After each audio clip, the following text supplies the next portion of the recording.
Good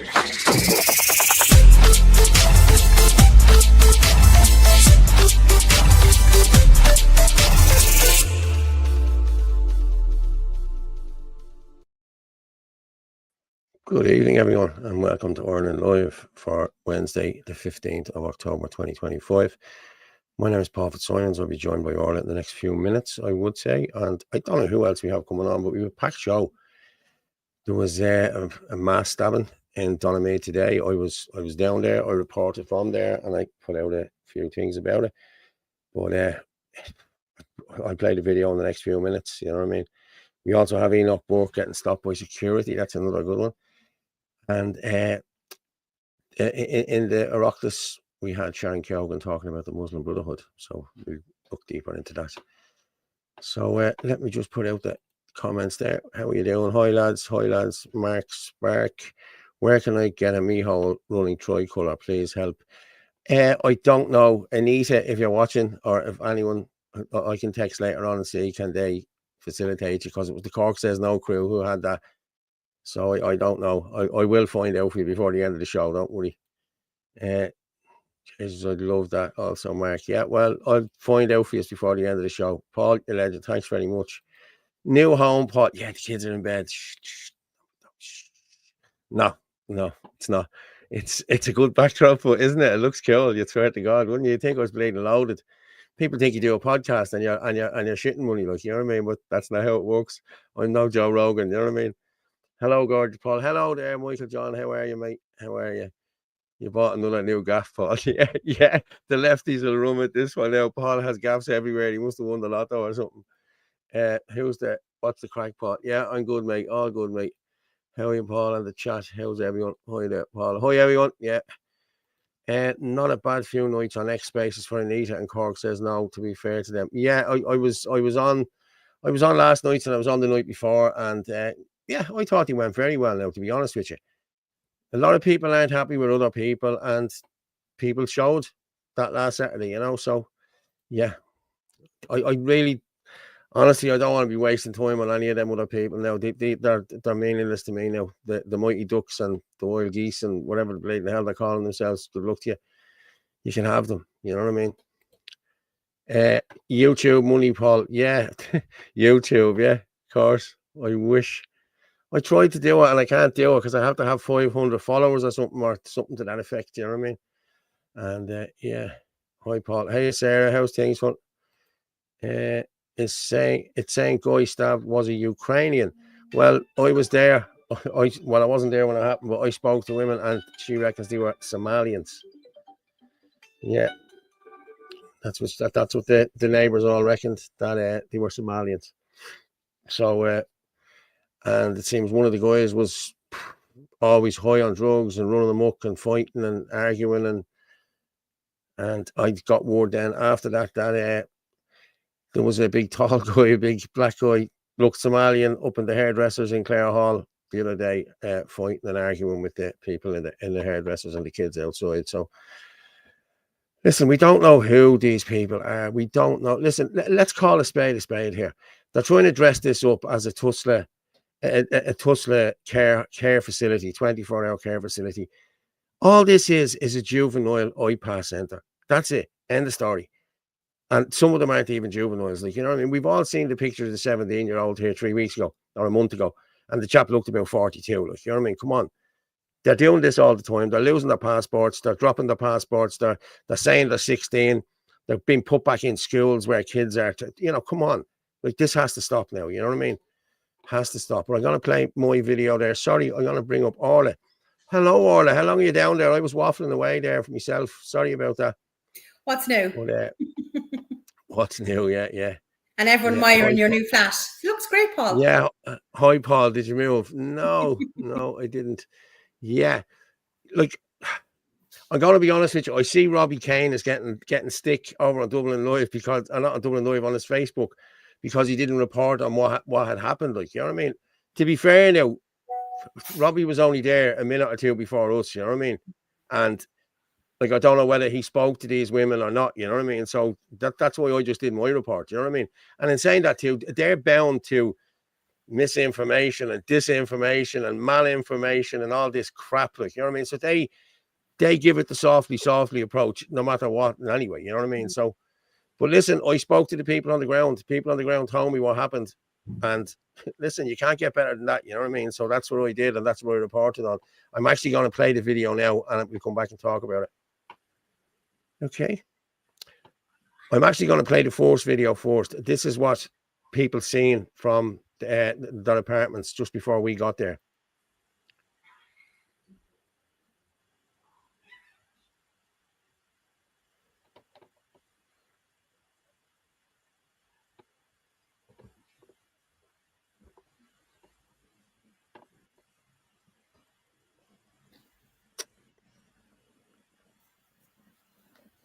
And then I got there, and then I got the information. I'll just play this then and come back.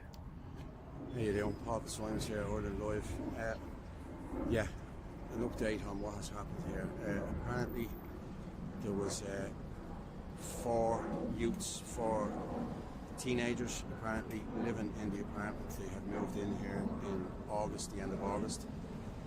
And it seems there used to be 9 or 10 of them in there all the time. It's the middle one there, as you can see. It belongs to Tusla. It's a care facility for Tusla for underage refugees. And we heard from a woman that was there, an eyewitness. She wasn't in the apartment, but she heard screams coming from the apartment.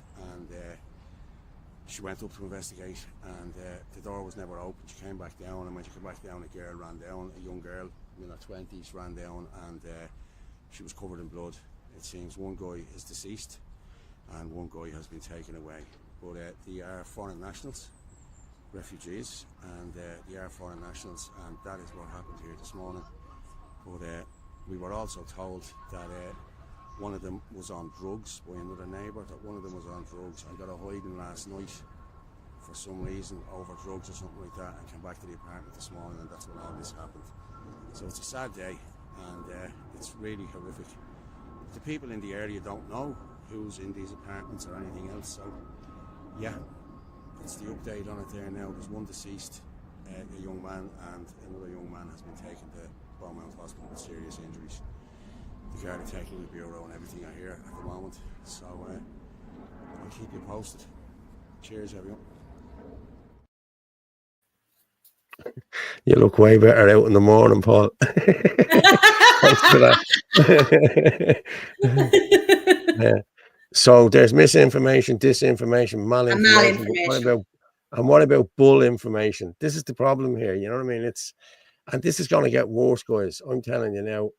And a friend of mine was only on to me today about this. Like, she sent me a message, and we were talking about, you know, this is all, like, once this crime rate is going up the way it is, digital ID is going to be brought in here, and it's going to be us that'll have digital ID. Well, you know what I mean? It won't be them. It'll be us that'll have digital ID. Everything will control us then. You know what I mean? I won't be getting it. I don't give a shit. I'll go deep undercover, you know? Sad. I'm fucking delighted. Well, listen, I don't.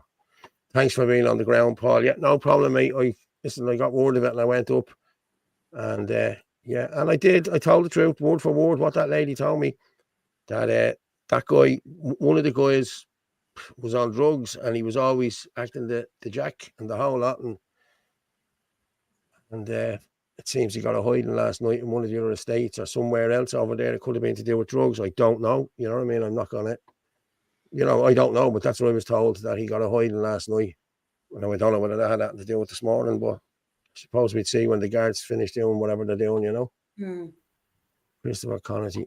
If you go to any major town, you'll just see the change in culture. I was in Navan today, and just, wow, unreal. Can hardly spot a Navan resident. Scary it is. Just reminds me of Dublin now. Well, lads, I'm being honest with you now. Don't think for a minute that this Tusla care centre, 24-hour care centre, is the only one. They're everywhere. They're in all these apartment blocks. They're in houses and estates. I remember a housing estate in Clonee last year. I said, about a year and a half ago, I said it in the WhatsApp group. I said, lads, that's an iPass centre over there, and people called me racist and fell out with neighbours. And listen, it was horrendous. Like, you know what I mean? Now they know that it is. This is what the government are doing now. The government are buying up houses and apartment blocks, or renting apartment blocks, and they're offering people $4.5 and $5 grand to rent their houses. Like, people aren't going to refuse that. You know, some people are struggling at the minute, like, and if they're stuck for that much money, they will take it. I do get that. Like, I have a conscience. I wouldn't be able to do that now. I'm being honest with you. But maybe that's why I'm where I am. You know what I mean? I don't know. I really don't know. But that chap is right, and they are everywhere. You know what I mean? Everywhere. People before puberty haven't raised the issue of the hunger strikers, so it shows how much they care about Irish people. Yeah, exactly. No, I know. Now, Ian Yeah. too mentioned it. All right, Peadar Tobin has mentioned it a couple of times. Yeah. It's just, yeah, I featured it again the other day on How are you, Christine? what was it, 2 days ago on Facebook again? Yeah. It's just I have crazy. a video there. I think I have a video. I don't know whether it's from today or yesterday. I'll have to check. But Sheila sends me the videos in, and I just It's just crazy. oh, it's horrible. It is. It's really horrible. Sheila. No, yesterday she sent it to me. Oh, she was outside with a woman that was talking last night. What's her name? The one that was talking about the I have the video there. I'll play it in a few minutes. She's talking about the HRT for trans women. Did you see that video? Have you seen it? No. But this is what they're trying to bring in, yeah, the HRT. They'll have to have the tampons before that as well. My God. Yeah. What are the aliens? We have to be better with them.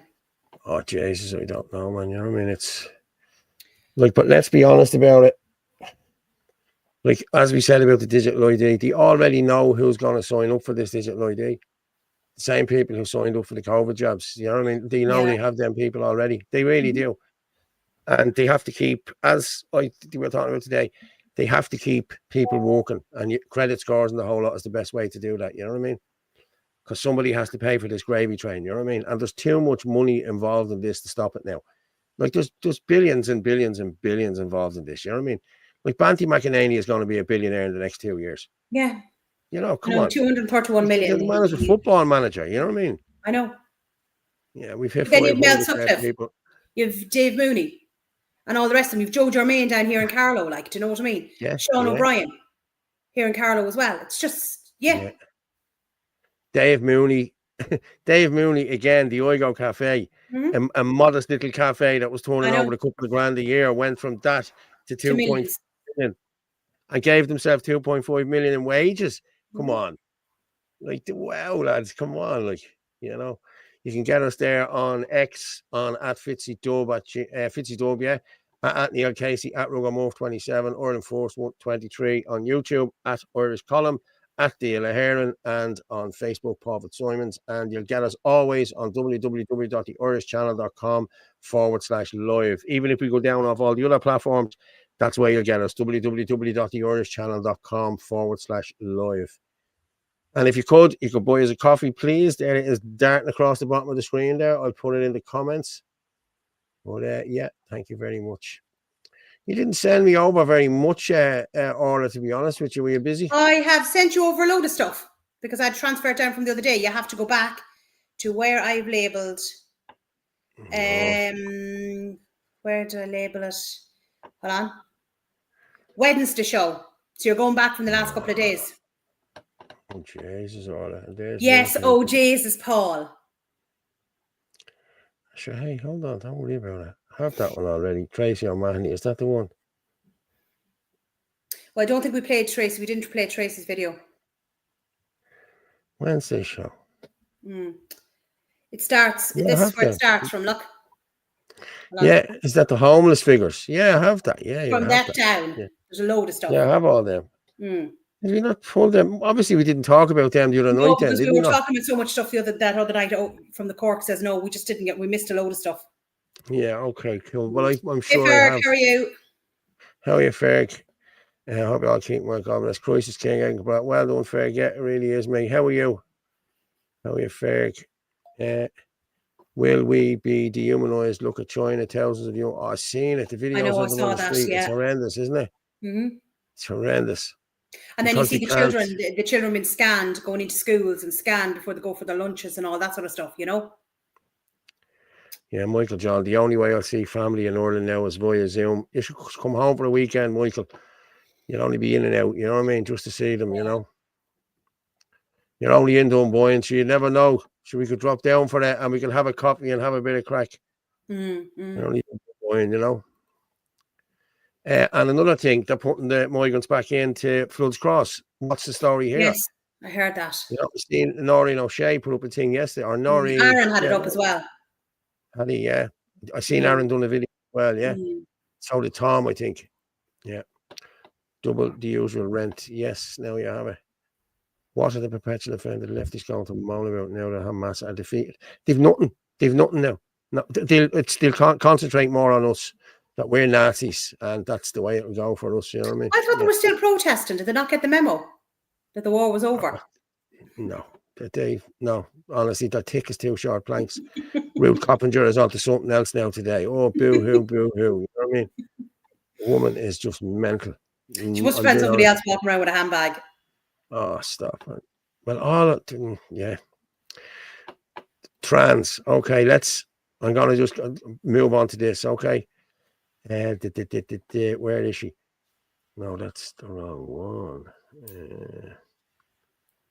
Yes, why is the chair of the Oireachtas Health Committee pushing to expand the HRT for trans women? Okay, let's play that one. It is deeply misleading to suggest that excluding trans women is discrimination. The medical purpose for this scheme is to support menopausal women. Our healthcare resources should be directed where there is a need, not where ideology demands them. Leader, I want to raise a concerning development regarding the HRT scheme. Recently, the chair of the Oireachtas Health Committee has been pushing to expand the free HRT scheme to include trans women. This totally ignores the difficulties and struggles of biological women who are going through the menopause. It is deeply misleading to suggest that excluding trans women is discrimination. The medical purpose for this scheme is to support menopausal women. Our healthcare resources should be directed where there is a need, not where ideology demands them. There is a question of when and where will this constant pushing of ideology end? What's next? Are we going to fight for biological men to have access to a free smear test? The whole purpose of the HRT scheme was a recognition of the difficulties women face as they go through menopause. We currently have 740 women on waiting lists for endometriosis surgery. We have women across the country on waiting lists desperate to see a gynaecologist. This is life-threatening to people around the country, and it is disappointing that the focus by other parties is not on these issues. They'd prefer to campaign to abolish the Dáil prayer, or for HRT to be prioritised for trans women, or for non-binary legislation. This push goes hand in hand with the replacement of breastfeeding with chest feeding and mothers with pregnant people.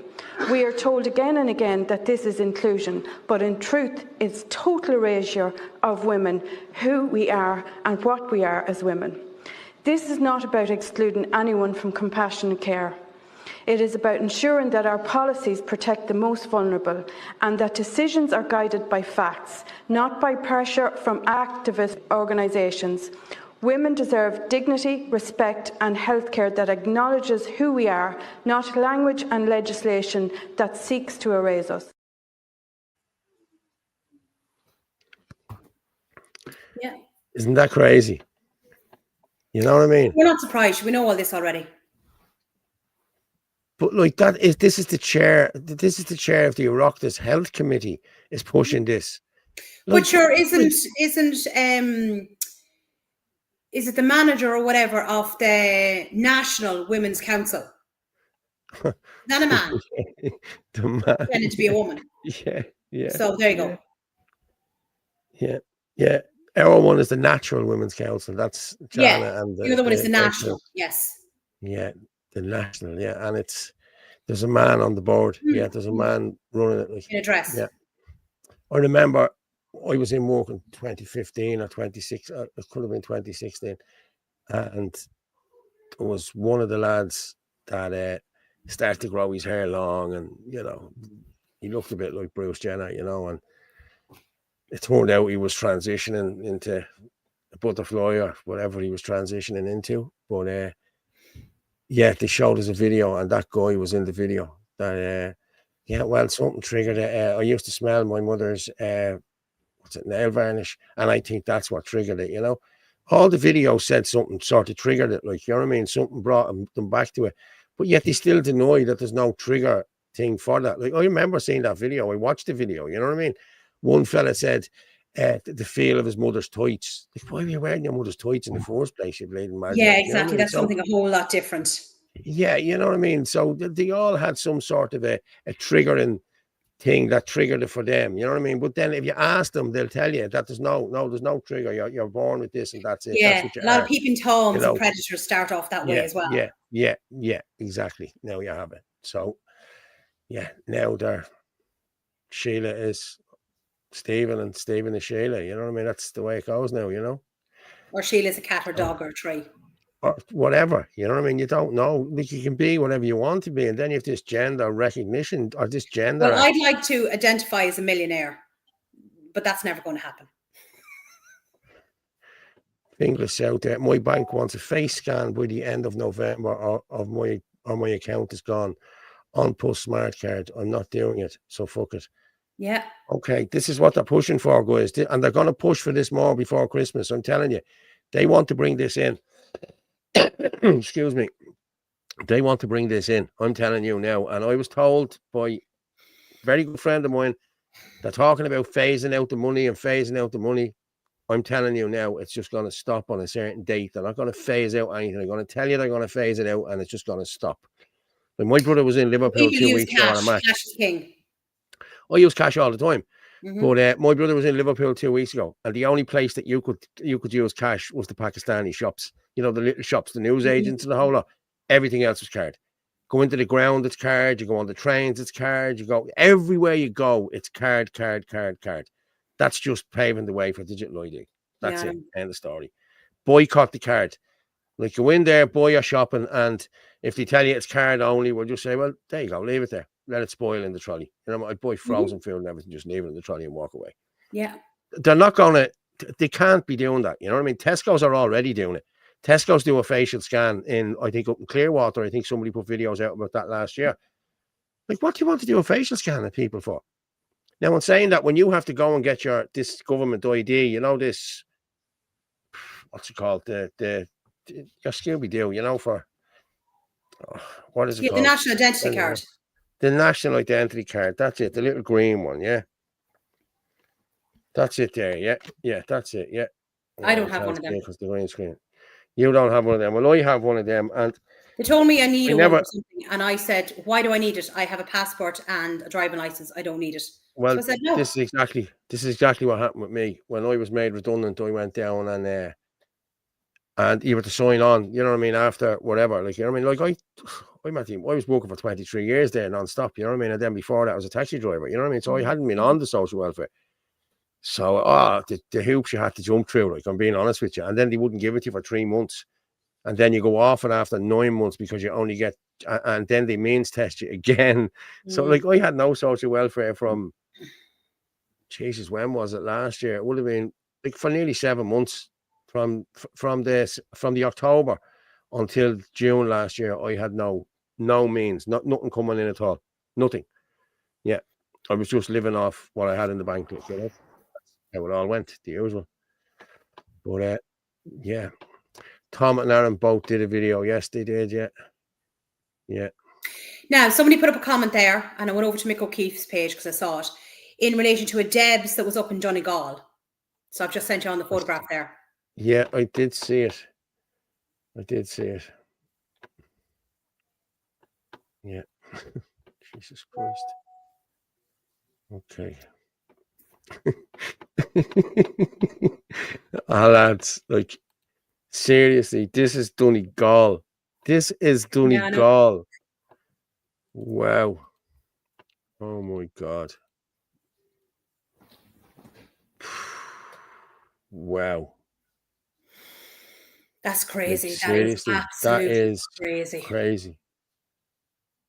You know, listen, don't get me wrong, they're all probably great friends and everything else, you know what I mean? But, like, look how many different nationalities there is there, and different cultures, and And you'll find that most of the white ones are probably Russian or Ukrainian Ukrainian, or yeah. Eastern European, you know.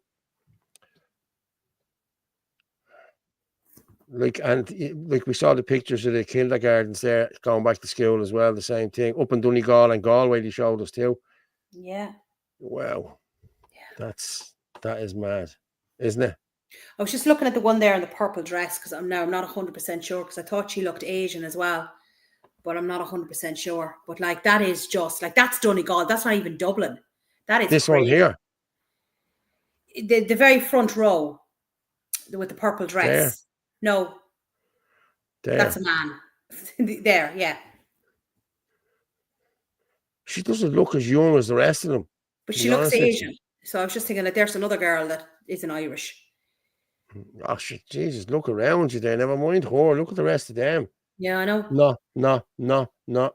Maybe, not. But then again, these lads are all probably, their man dads came here 25, 30 years ago. So, you know what I mean? Yeah, it could be, That's yeah. why they're there, Yeah. you know what I mean? I wouldn't say they're just migrants coming in there. I'd say they were born and reared up there, maybe, you know what I mean? I don't know. I stand corrected. No, It but we doesn't don't really know. matter, No. like, you know what I mean? It's really, really, like, that's Donegal, you know what I mean? Yeah, I know.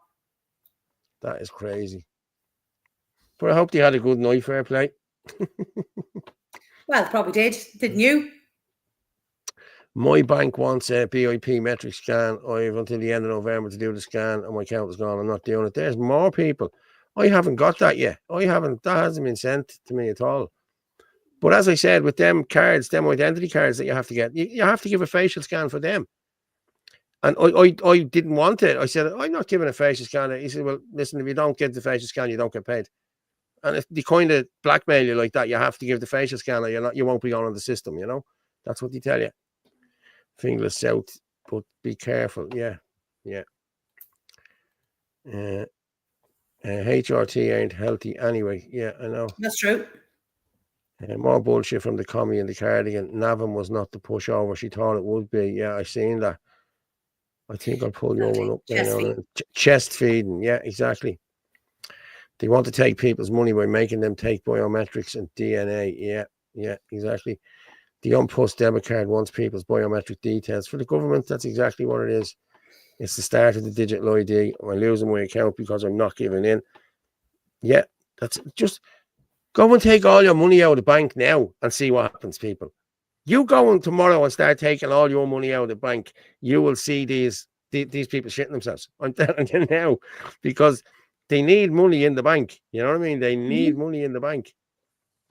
What happened in Navan? We'll send it on to Orla in Facebook. This happened in Navan. Did somebody send you something on from Facebook, Orla? If you can check.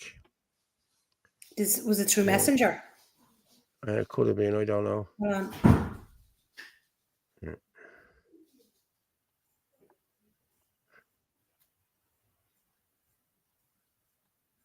When did they send it? I don't know. A few minutes ago, probably 9:21. I've nothing been sent in the last few minutes. So I don't know, like, that's not coming up as a name.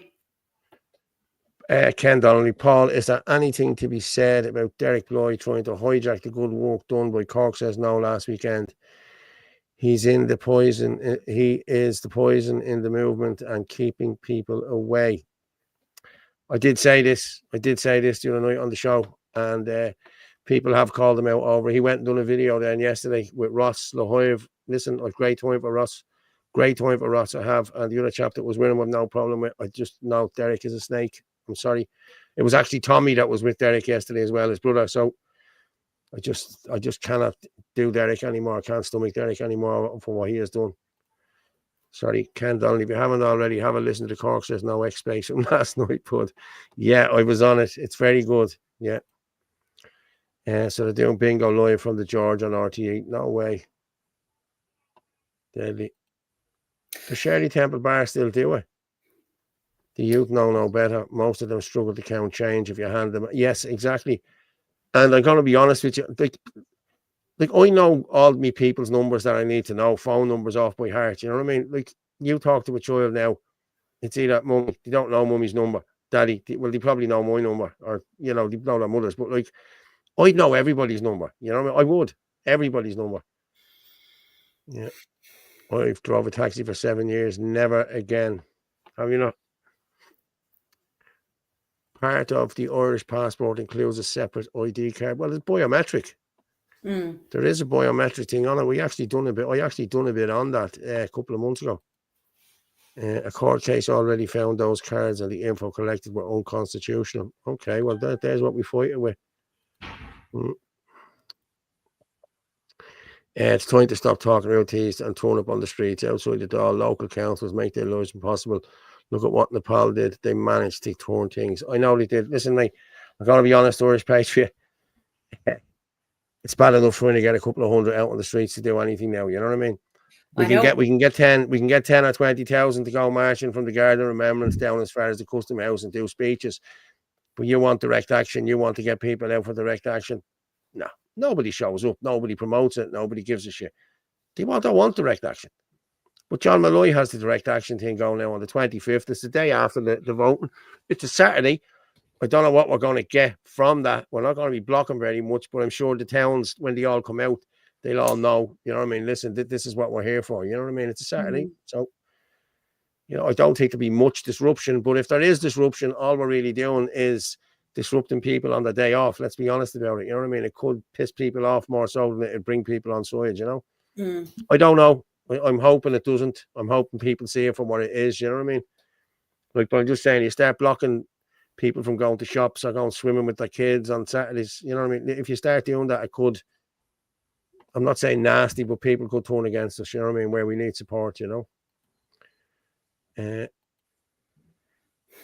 Peter Madden put in a thing there a while ago there. Do you remember I was talking with the fella about when I was talking to you about the fella about the climate change? I must get him on some night. He knows all the stuff about the climate change. And yeah, well, Peter, I think Peter was an instructor or a teacher or something to that effect. And he did a good big job, like, you know what I mean? And he was brought in and he was head over this and he just thought, this is not for me. This is all bullshit. And he went and told them this was bullshit. And I think he got, I don't know his full story. I'm sure he'd tell you if he'd come on some night. But he's a good guy. He knows the stuff. We are being replaced. What a horrific photo. Yeah. Such a pity. Donegal as well. It's everywhere, lads. It's everywhere. It's too late to do anything now. Evening all. Yeah, hey, John, how are you? Some of these. Yeah. How's everyone? They all look older. I remember my own Debs, 1986. Paul, there's a bit of controversial around them government ID and breach of data of some kind. Yeah, we can check it out. Okay, I'm going to go with... I want to go with Enoch Burke. Okay, Enoch Burke went to work again yesterday and he was stopped by a security guard. Would you believe that? They've hired a security guard and they might be charging Enoch Burke for the security guard. Right, we'll play this and we'll come back. I'm at work today. I'm here to attend to my workplace. This is where I work. My response will be the same. I'm not allowed to interview. No, I work here as a German and history teacher. I'm really sorry. No, I work here as a German and history teacher, and I need to. You're doing this no, I'm not. I'm just walking into school as I always have done. You are walking towards me. I'm always saying. Yep, because this is my workplace, and this is where. Well, I'll just go around here. I'm really sorry for that. You're not allowed. This is what you see now this morning as I come to school. It's Tuesday. You know, I'm here to do my work and just to engage in my workplace, and I'm being obstructed now from entering in the door here by this man. Simply because my crime is apparently, that's why you have this vest here, this security, because I would not call a young boy there. I wouldn't endorse transgenderism, and I'm being obstructed now from going in the door here. We've had the fines, the €66,000. I've been put in a prison cell unjustly for over 500 days, and now I'm being obstructed by this man from going in here. I have a right to be in here today. I have a right. I'm a teacher here. I work here. If you are intended to be here, you will be here with respect and with your your reputation that you are a teacher. Yes. But now they have security because you are not allowed to be here, and it's trespassing that you are doing. No, that's not true. That's not, absolutely not true. I've been here for the past 7 years. I work here. I've been here every school day, and I have a right to be here. I'm not trespassing. You need to be thankful to me. I didn't ring the guards till now because. You do whatever you want to do, but I have been here every day, and I will be here. I will be here. That's not true. I will be here.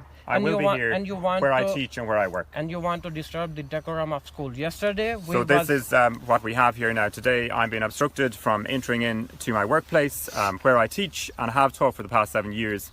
Of course, it's all arising out of the fact that I wouldn't accept transgenderism and call a young boy they.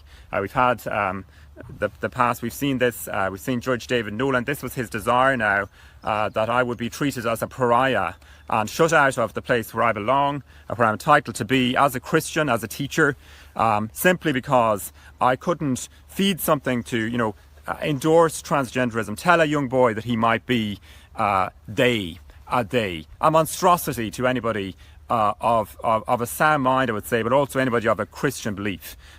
He made them male and female. That's my belief. I'm entitled to be here. This school has a Christian ethos. That's why it was made. That's why Andrew Wilson founded it. It's very sad. We look at the grounds here today. This place I worked for 7 years and continue to come to because that's my duty as a teacher and simply as a good citizen.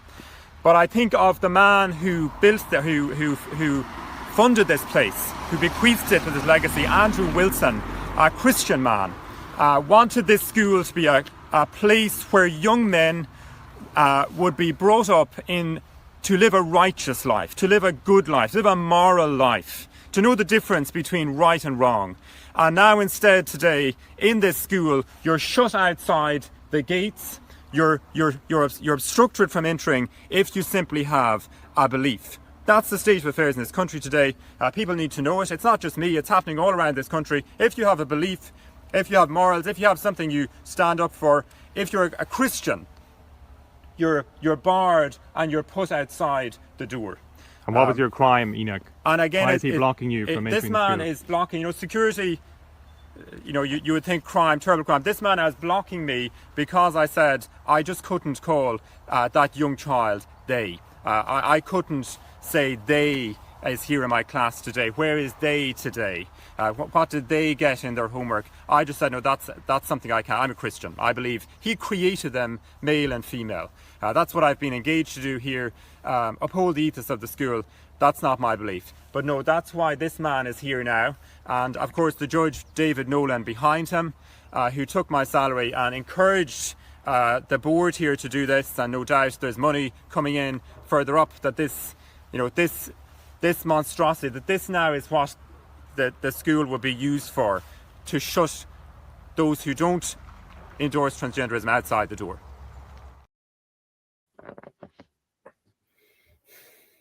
Wow. So they've hired a security man for him now. Oh, of course.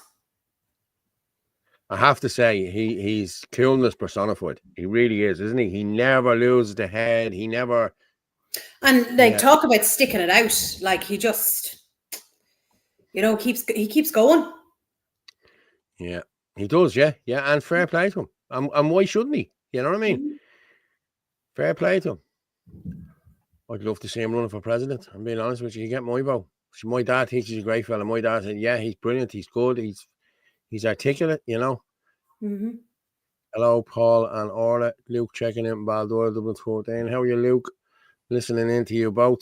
And hello to the chat. Hello, Luke. How are you, buddy? I was in Letterkenny recently, and I confirm it's usually Africanized and Islamified. I was in shock. Yeah, sure. Isn't there? Aren't they looking to build a big mosque there? Oh, there's mosques everywhere. I know. Somebody done a video the other day. Despicable carry on with the security guard should be ashamed of himself. Yes, he should. The Burkes are some family. Our children are in debt to Enoch Burke. Yes, I'm telling you now. Like, I've said this before. Like, I used to be down in Mayo, and the people I'd be drinking with would say, oh, them nuts, them Burkes, they're nut jobs, they're this, you're that. And you wouldn't know who they'd be talking about. And it was only when I sort of fell out with them sort of people and started with the people I'm with now, like, you know what I mean? People who are wide, you know what I mean? And you start to look and you see, well, you look, the sister was done, what they were all up in court for was righteous things, like, you know what I mean? It was masks and vaccines and old people dying in nursing homes in Coolock and everything. They went to Coolock Garda Station, like, and people they're menaced, they're nuisances. Like, the people, everything they went and did was righteous, like, you know what I mean? It was the right thing to do, you know what I mean? And nobody was talking about it. So I salute them, fair play to them, and I'll help them in any way I can. I'm being honest with you. $780 a week for security. Yeah, that's it. So hard to be a Christian when you see this bullshit. Yeah, it's exactly. But then when you look at the Christians being butchered and killed all in Nigeria and everything, everywhere else, you know what I mean? In Syria, there was a load of them butchered and killed in Syria. I think it's 100,000 has been killed in Syria over the last, whatever, couple of years, like, you know what I mean? Enoch Powell tipped this. Yeah, he did. Yeah. If my son came in with blue hair, he would go out with black eyes. You know, you'd sit there like that. I want to wear the dress. Get out the fucking, get that whore there and start playing hurling or something. Get out. Or get your Action Man or something, you know? Yeah. Man, well done, Paul, on your live TikTok today, exposing the truth, and the abuse you got was horrendous online. Keep up the good work. Thanks, Martina. Fair play. You're well used to it. I'm used to getting the abuse. Like, I am, like, you know what I mean? My dad said it to me. They said, someone said that and someone said this, and it's like water up a duck's back with me, like, you know what I mean? But I did course a few times on the live today, yes, so did. I haven't coursed once tonight. The little guy looks lost, yeah. He's just put there just to annoy people. That's what that is, you know what I mean? If ever I had children of my own someday, they will be homeschooled, no questions, no exceptions, yeah. Air Force, they hang around schools anyway. Might as well put them in a high vis and call it security. My God, the dangerous hypocrisy is mind-blowing. Yeah. But these people are living in your areas, and I'll tell you what's happening here. These are not actually on the social welfare. This is the problem here. You know what I mean? They're bringing these fellas in, okay, and they're going to the iPass, and they're getting these houses from the iPass, and then they're getting picked up every day and brought off somewhere. I think they're going fruit picking myself. I think that's what they're doing. They're working for the fruit pickers. You know what I mean? But they're collected out of these houses every day, either by a car or a taxi. You know what I mean? And they're gone for the day, and they're back then at 7 o'clock, 8 o'clock, whatever time. That's how you're not seeing them there during the day. But this time last year, I seen them. 10 of them getting out of 2 taxis and going to the house across the way. Like the 4 bunk beds. It's a 2-bedroom apartment. You can fit 8 of them in it. Boom, off you go. You know what I mean? That's what they're doing. And they're swapping around every while. Like, that's classed as emergency accommodation as well, by the way. You know what I mean? So they'd be on the housing list. They'd be after being pushed up the housing list in order to get housed. And then they bring their wife and their kids over. Yeah, listen. And then we will be no more. That's just the way it would be.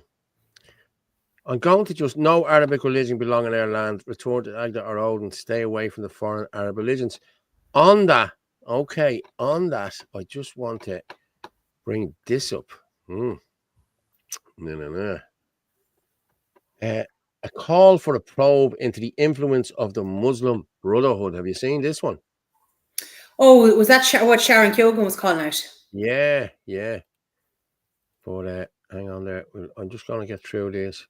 The books were the first people to remember Proust. Yeah. They were honestly ahead of us all on everything. They were, yeah. I know they were. And I was following them then, you know what I mean?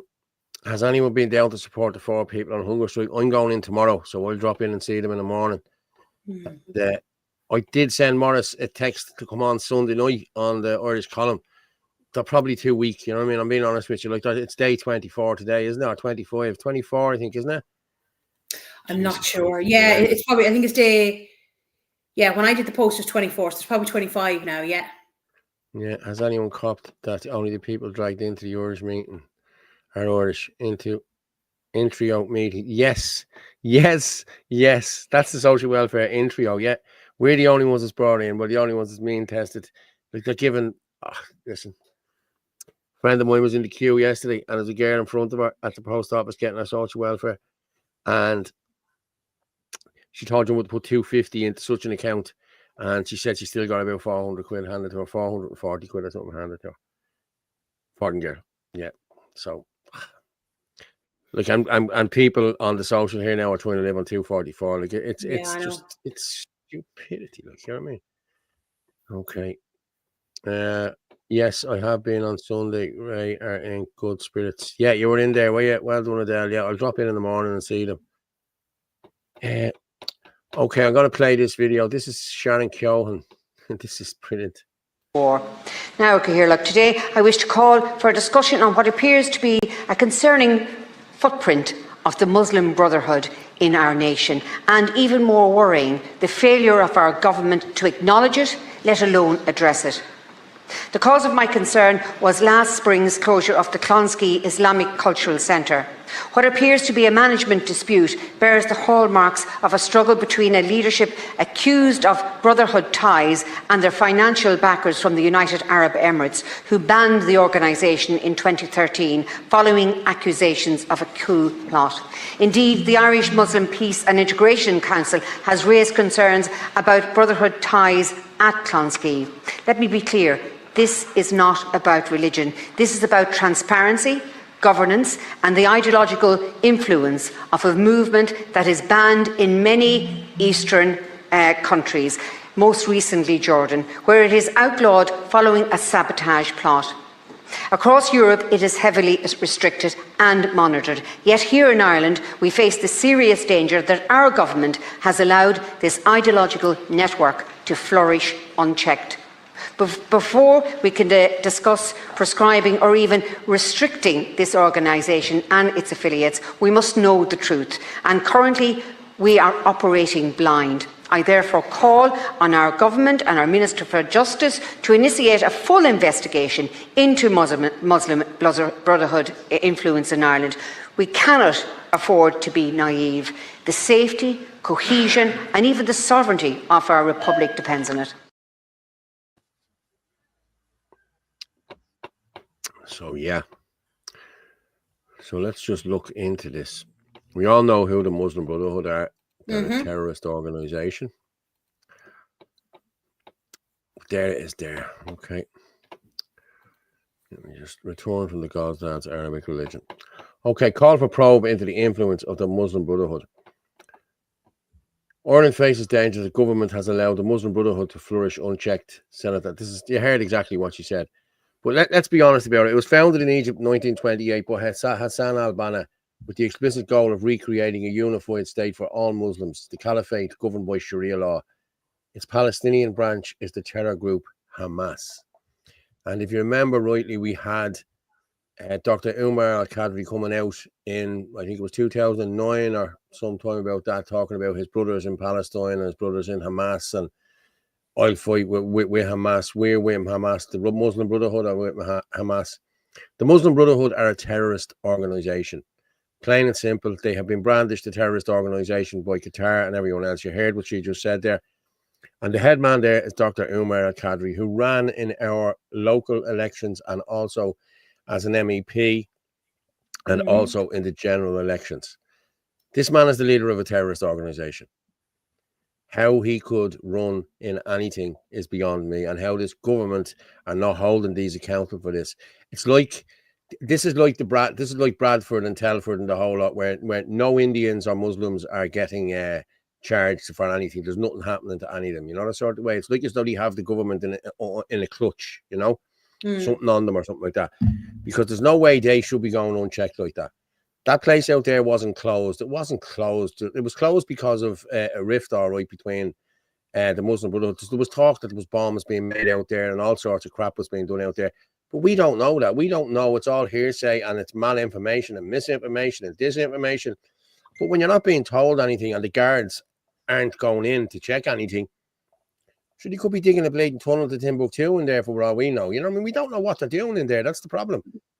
And this is people want transparency, and I hope there is a thing into this. You know what I mean? I really do.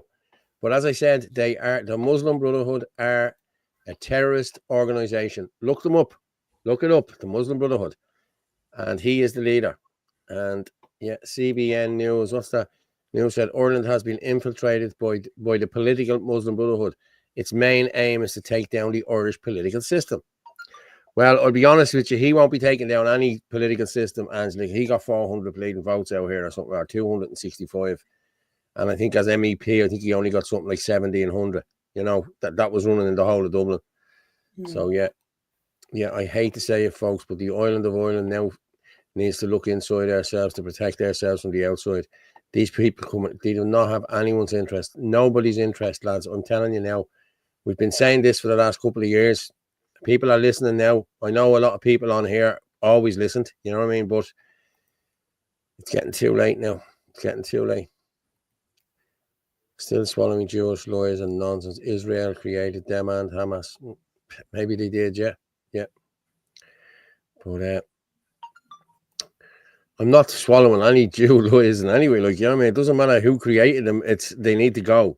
They're terrorist organization. You know what I mean? Out of this country, Islam sends in their so-called nice Muslims. Year they had to get into politics. Once they are in, the mask drops and they take over. It's happened everywhere. Like, you know what I mean? Like, history repeats over and over. Yeah. Yeah. Wait till you get a sting off them fucking hornets. Oh, that's someone. I'm at the course now. I was only reading what he done, but like, I got stung by a bee last week. €50 for a bleeding jar of honey. What? That was a good one. Did you like stung by one? Yeah. Yep, hornets are horrific. Yeah, and there's a load of them in Cork. I heard they found loads of most Irish people either brainwashed or going along with those who are selling out our country. Yeah, I agree with you. People just gone too soft. Yeah. And did any of you see this? Oh, hold on there. Any of you see the load of guns that was dug up in France? The boy used to take on the boats to England. Guns were there already. Where for them? Like, no, I didn't. Yes, see that. I did see that. That was in Calais. They found all them. Yeah, they found them in Calais.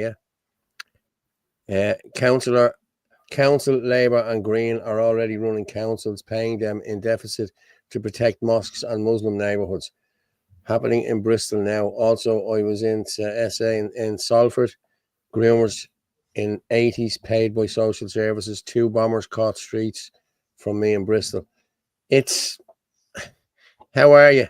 Well, tuning in tonight. Yeah, it's happening everywhere. Like, you know what I mean? We don't know. Yous have had it bad for a few years. Like, you know what I mean? You really have. Like, you know what I mean? And it's getting worse. It's not getting any easier. Like, these lads are moving into neighborhoods and taking over the whole neighborhood. Cause trouble next door. People get browned up. Listen to the shite. They sell their house cheaper than what it's worth. Before you know it, everybody along the street is Muslim. They're all Pakistani or Muslims or whatever they are. It happens all the time, you know? Yeah. Paul, king of the dad jokes. That was a good one, wasn't it? I thought it was a good one. Yeah. Heard about that. Yeah. How much would it cost to send out a picture for the back wall? I have something in mind. Yes, I don't know. Everyone likes seeing an angel. Yeah.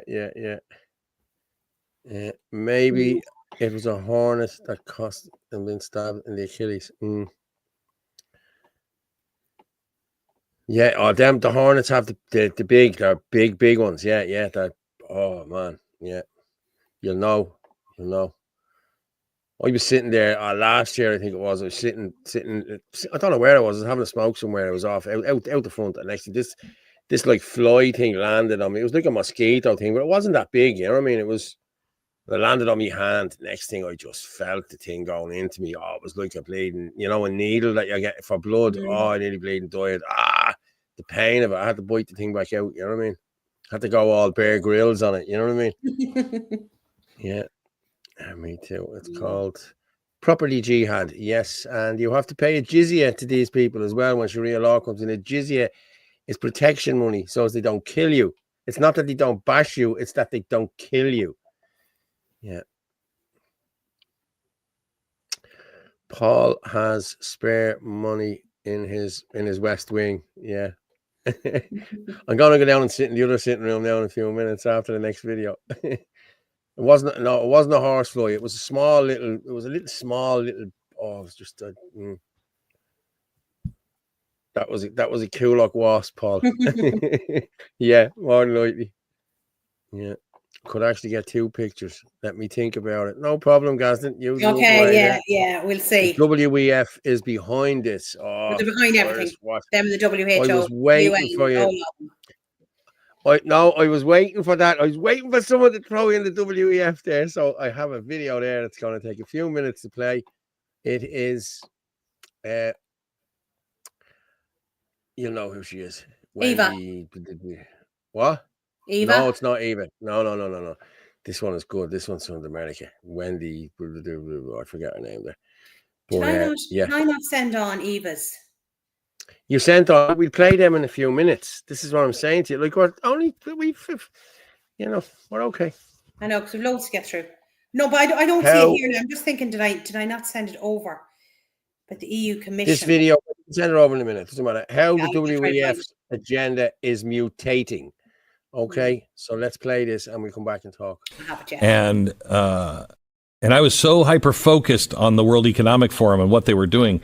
I have to ask you, has the World Economic Forum been sacrificed? Did we win? Because it kind of went to the wayside, but I know they're not gone. Klaus Schwab was exposed. Sure, of course they're not. Right, they're not gone. Mm-hmm. So have they just mutated? Is somebody else taking their place? Did they pass the torch? What is happening? Yeah, so I would argue, let's go back to what the WEF is by its own description. It's the premier promoter of the public-private partnership. So I think a lot of the policies that they attempt to sell people through the public sector, i.e. governments, was exposed. And I think they've gone to the other side of the public-private partnership and are trying to market some of their policies that are unpopular with significant segments, particularly in the West, via the private sector. I would. Can you give me examples? I think that's what's happening. So I guess one example would be, let's take what's happening in Britain, for example, with the so-called Brit card and digital ID. So obviously there's been a lot of political pushback to that. From Keir Starmer, his intention to frame this as a way to solve illegal immigration, which is absolutely madness. A ludicrous idea. Yeah, madness. Completely insane. And so, and then they of course come out and said that soon, it wasn't just limited to its use as an alleged work permit; it would expand to all facets of life.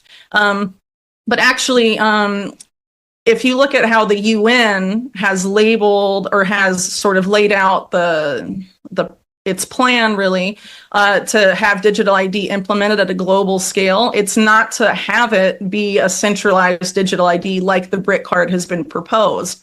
Instead, it's meant to be a vendor agnostic system whereby you would have different vendors sell a digital ID type of platform. And so to the public would see it as decentralized and all these different private sector partners in digital ID that they have the illusion of choice between them. But really all that data is meant to be interoperable. And so that it can all be harvested off of any of these, different digital ID platforms and collated in a mass in a single database. Because ultimately, if you were to have something like Brit card, for example, happen, you would have all of the data be harvested into a single library, what Tony Blair's institute, for example, calls the National Data Library. Mm-hmm. Something like that. So you could have that happen with Keir Starmer's Brit card or something else that it comes from, I don't know, five or six different companies offering different forms of digital ID, but all of that data could still be harvested, from all of those different vendors because they all agree to specific standards. And if you look at some of these alliances about digital ID that were a focus during COVID, for example, like the ID 2020 Alliance, for example, they were all about getting all these different vendors of digital ID to agree to the same set of international standards so that they could harvest the data from any digital ID, no matter who makes it, and have it held in the same global centralized database. So there are different ways to get what they ultimately want, but it all comes down to public perception. So a colleague of mine who I've worked with closely on digital ID for a few years now, Ian Davis, recently wrote about what's going on in the UK, and he's based there. And he posited that maybe what Keir Starmer is doing is actually a bait and switch, that to create all this unpopularity about this style of digital ID, but then someone later could come in riding the wave of the discontent that this is creating and then offer a new solution, which would be more along the lines of what I just described, which is actually how the UN itself and SDG 16, which is the SDG that includes digital ID, the roadmap laid out there is not the same as the one laid out by Keir Starmer. So in that, you still have a public-private partnership, right? But it would be the private leading as opposed to the public leading. And what we're seeing come out of the UK right now is being sold as a public leading thing, and it's grossly unpopular. And I think they're a lot smarter than people give them credit for. I mean, they're fundamentally very manipulative, and they want us to get stuck with the same policy, but they're very apt at selling it different ways, and they know that they've become very unpopular with large segments of the population. And so, you know, like a chameleon, they have to take a different form, but ultimately the goal is to lead people to the same type of, you know, technocratic Orwellian system. Yeah, I'm back in the studio now. Did you see the studio? Yeah. But yeah, Whitney Webb. It's not, it's a studio. Look at the studio.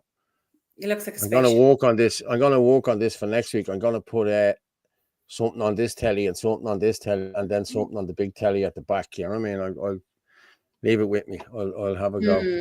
I love Whitney Webb. She's so intelligent. It'll be the hill I die on. I will never sign up for digital ID. Yeah, and anyone who's not following Whitney Webb, go on to Whitney Webb's Twitter or X. Go on to X. Go on to her Facebook. I think she's on TikTok as well. Go on to all of them. She is a fountain of knowledge. I'm telling you now. She is just brilliant. So I watch her all the time. I get a lot of the stuff from her. You know what I mean? Sadly, the PSC is a form of digital ID. Listen, lads, it's coming. It's coming. It's coming. Paul, stop teasing. This is the new studio, yeah. But the girl said a solution to the problem you won't have a problem. We pay our taxes, have driving license, passport, except that we don't need this. Yes, I understand that.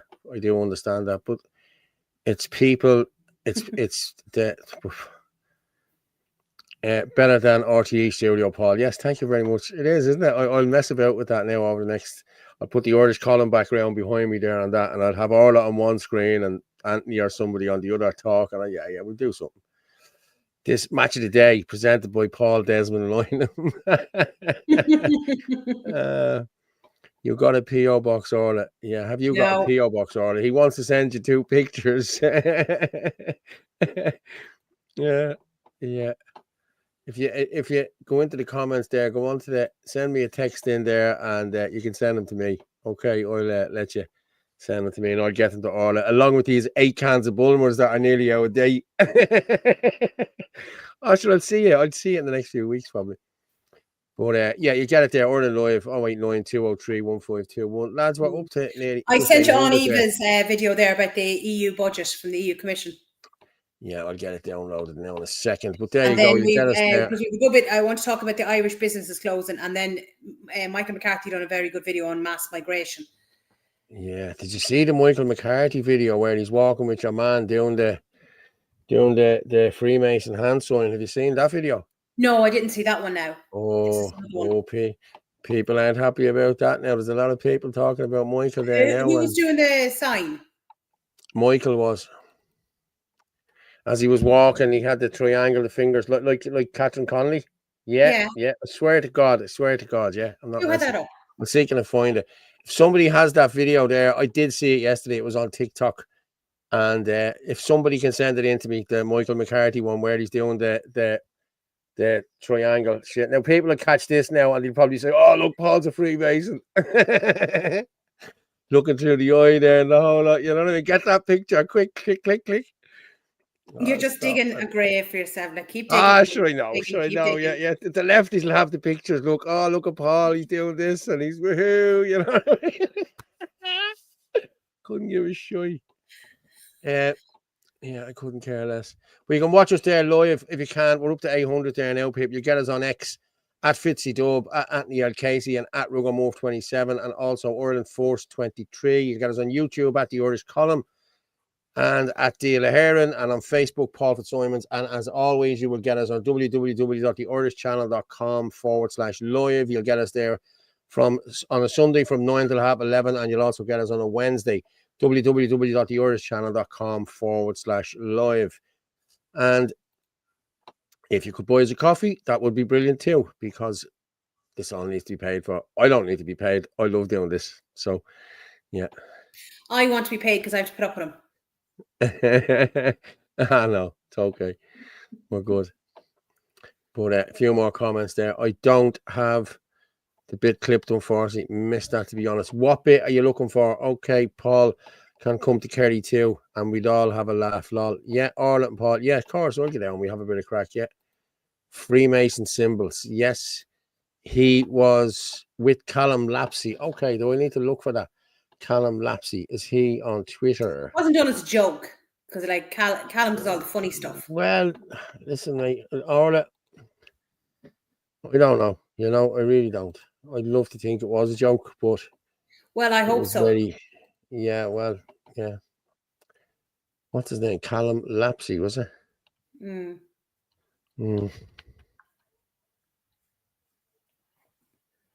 Callum Lapsey. Cal's under different videos on X. He's under Woke Up Ireland and all different ones. I know, different Cal. This is different Cal. This is another fella he was with. It wasn't Cal.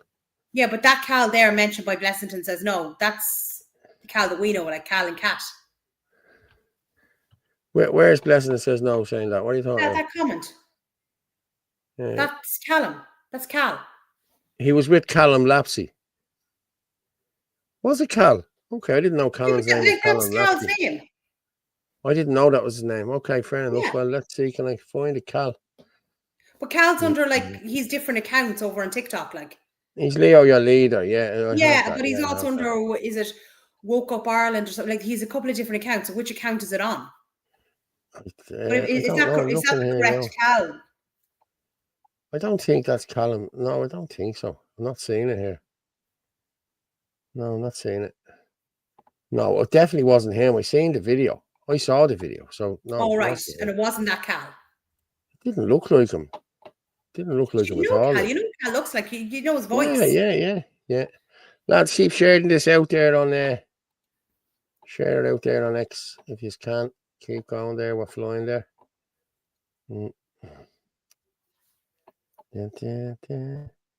Yeah, no, I'll have to look and see can I find it. But sorry, you said to me there's a video there from Eva's video, yeah. Eva's video. Okay, we go with Eva.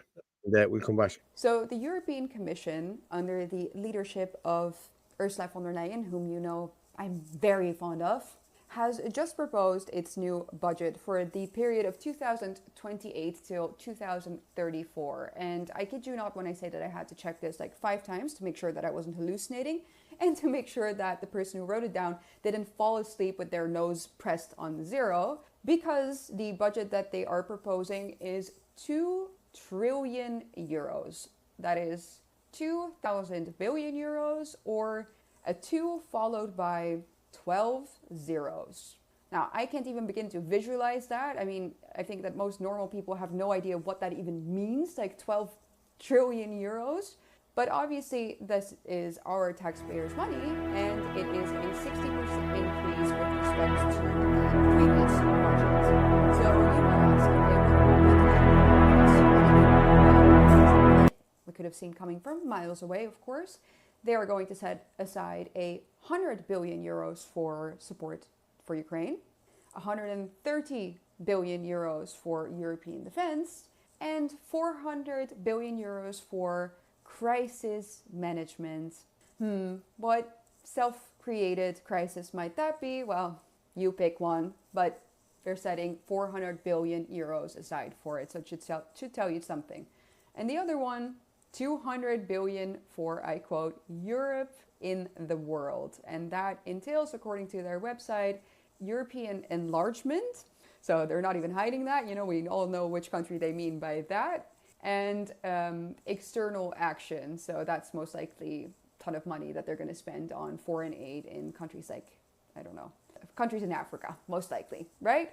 And is there anything that they decided to cut back on? Well, yes, ladies and gentlemen, there is one thing. And you guessed it, it's the farmers.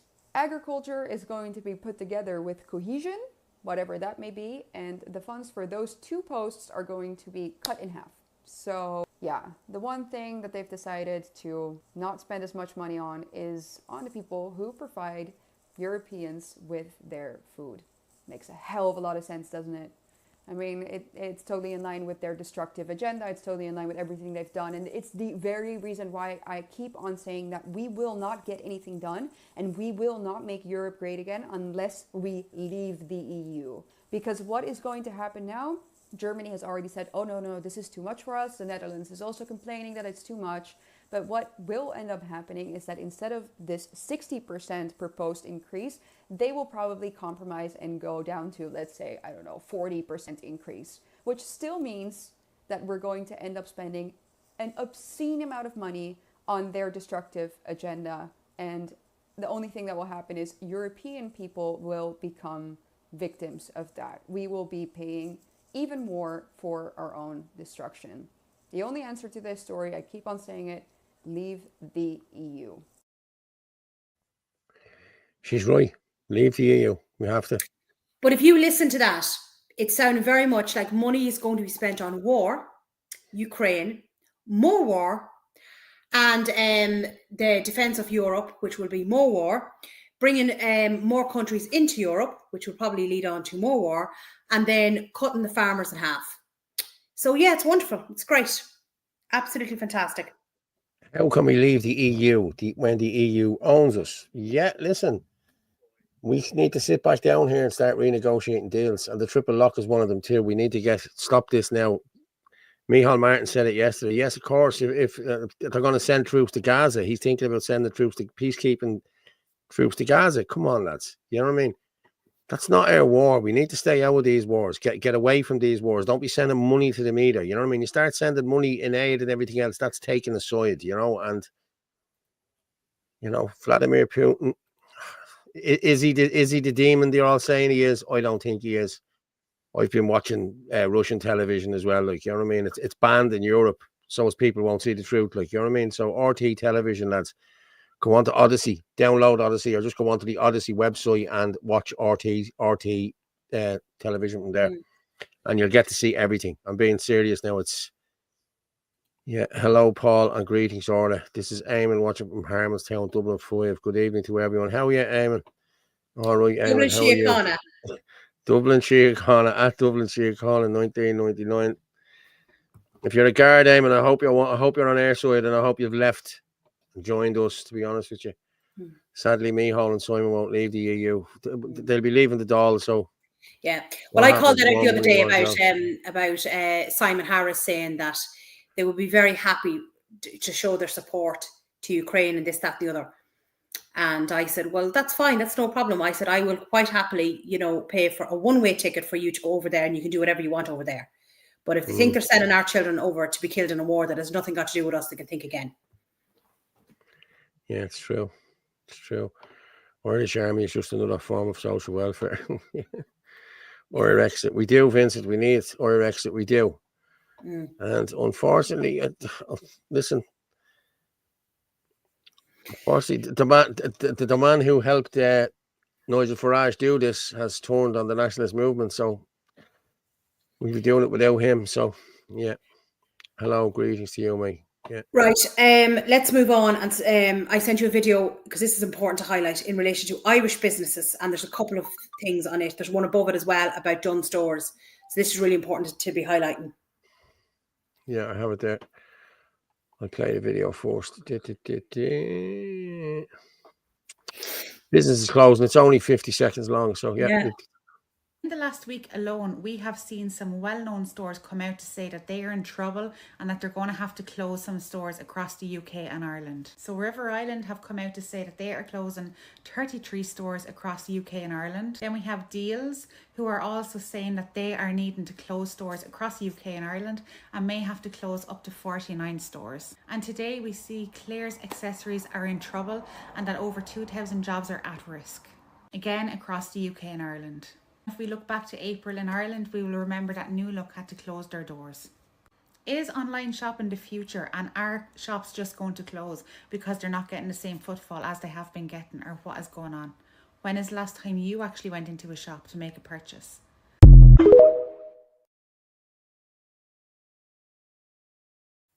And there lies the problem. Yeah. When was the last time you went into a shop to make a purchase? I go in all the time. I don't do any. Yeah, I know you do. People like going into the shops, but it's been made too easy. The same way as you have people sitting at home just ordering takeaways and getting them dropped by helicopters and shit like that.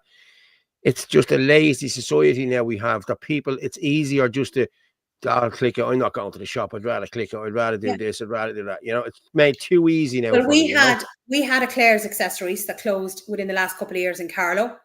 Next has closed a load of stores as well. We actually have River Island in Carlow, so I'll keep an eye if that's going to be one of the stores that's closing. I don't know. Then up above that, I was totally shocked by now with this. This is the one about Drogheda. Yeah. Like this one is when these start closing their doors, like this is serious. And bear in mind, Christmas is only 2 months away, and how many people now are going to be out of a job?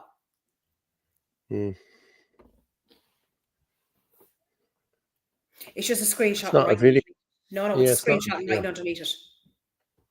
Okay, hold on there. I'll read it now, and I will share the entire screen. There you go. That's Dunnes Stores.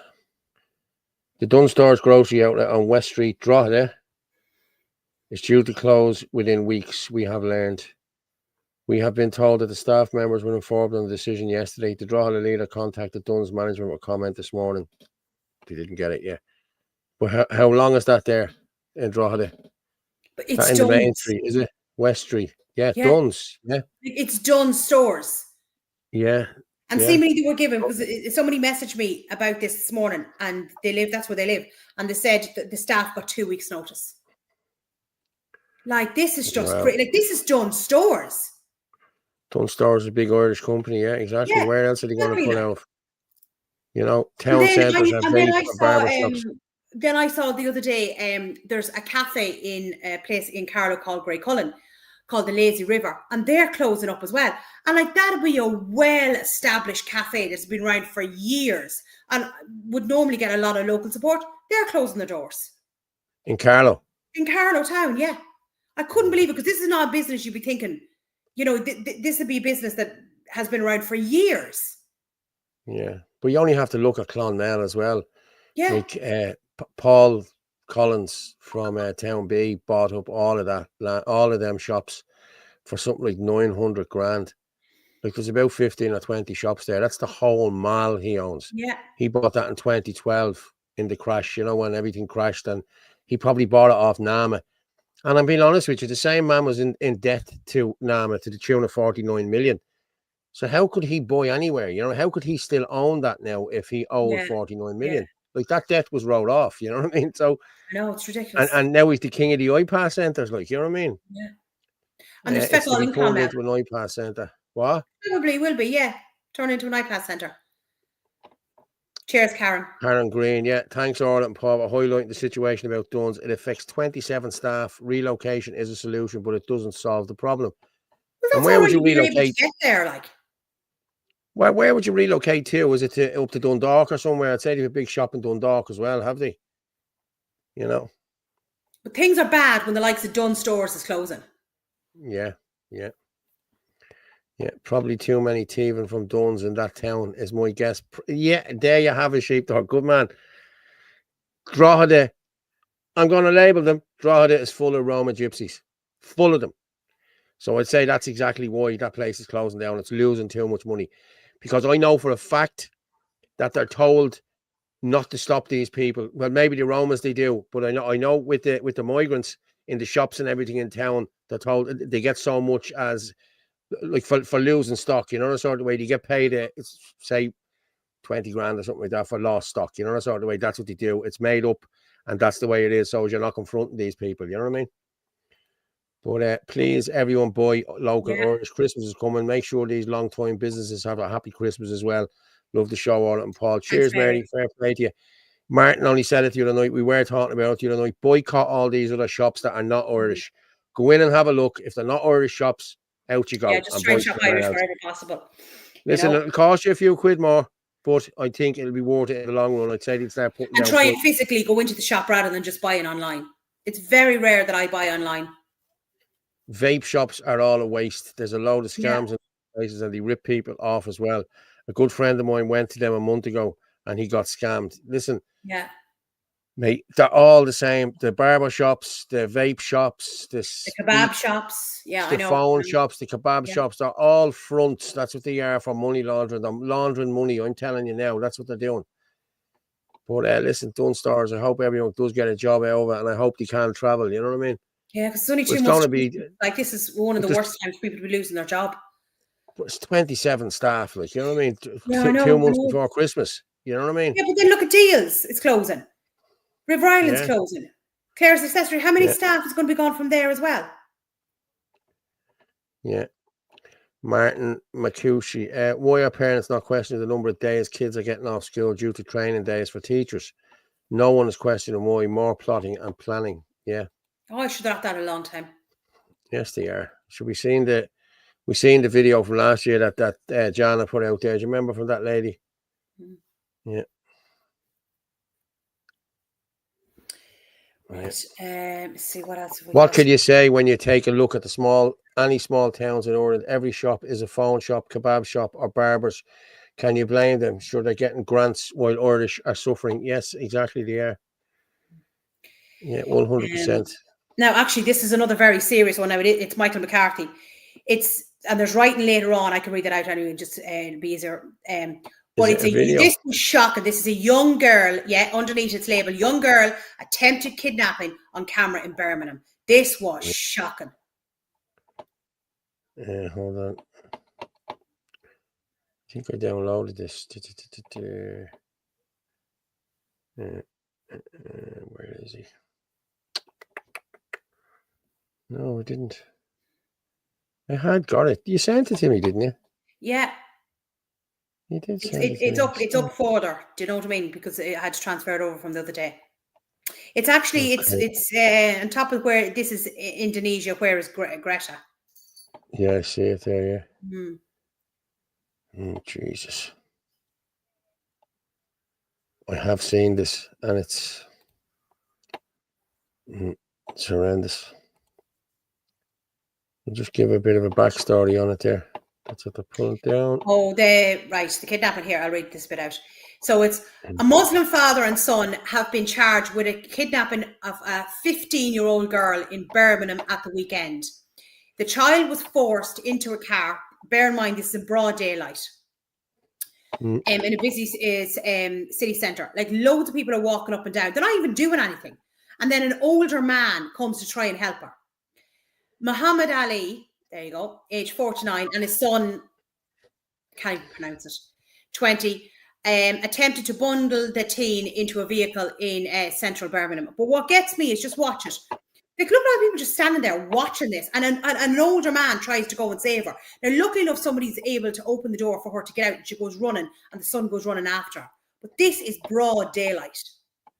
Yeah, I'll play it now in a minute. I did. Yeah, it's just pulling down there now. Yeah. But yeah, I have seen it. And Jesus Christ, it's crazy. I'll just play it. I know Birmingham's bad, but like, this is just unbelievable. But the people just standing there watching. But this is what's happening now. I've said this, people don't know who's in their area. They don't know what's going on. They haven't got a clue. And they're afraid to say anything in case, they're in this, you know what I mean? Or a phobe, you know, an Islamophobe. And I'm sick of it now at this stage. Like, you know what I mean? I really am. I'm sure everyone else is as well. Jesus, lads are flying out to 900 there. Fair play to you. Thank you very much. Keep liking, sharing, and we've another hour probably left. So, yeah, fair play to everyone. Thanks very much. 900 live, fair play to you. Like, share, send it out there. Get us on X, get us on YouTube at the Irish Column, Deal of Heron, and you also get us on Facebook at Paul Fitzsimons and on www.theirishchannel.com/live. Yeah, let me just play that now. I'm going to play this video now. I'm going to come back. I've been gone for a week, but I'm back. This happened in Birmingham. A young girl, watch them, put into this car. A young girl is kidnapped during the day. And watch everyone just watching, standing by, except for these two girls who go up, fair play to them, and intervene. And this old man, which is shocking. Everyone else standing around, and this man with a walking stick A white older man comes up to help. And the girls take a picture of the reg plate. Look at him, trying to stop it. Middle of the day in Birmingham. This is England. The quote says, grooming gangs still very much going.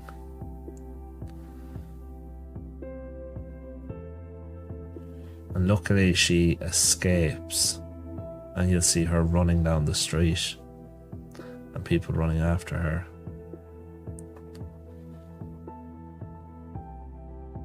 It's mad, this is England. This is something you'd see in the third world.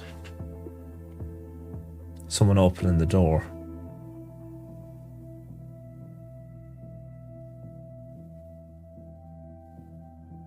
They let her out there. You see her running then. See her?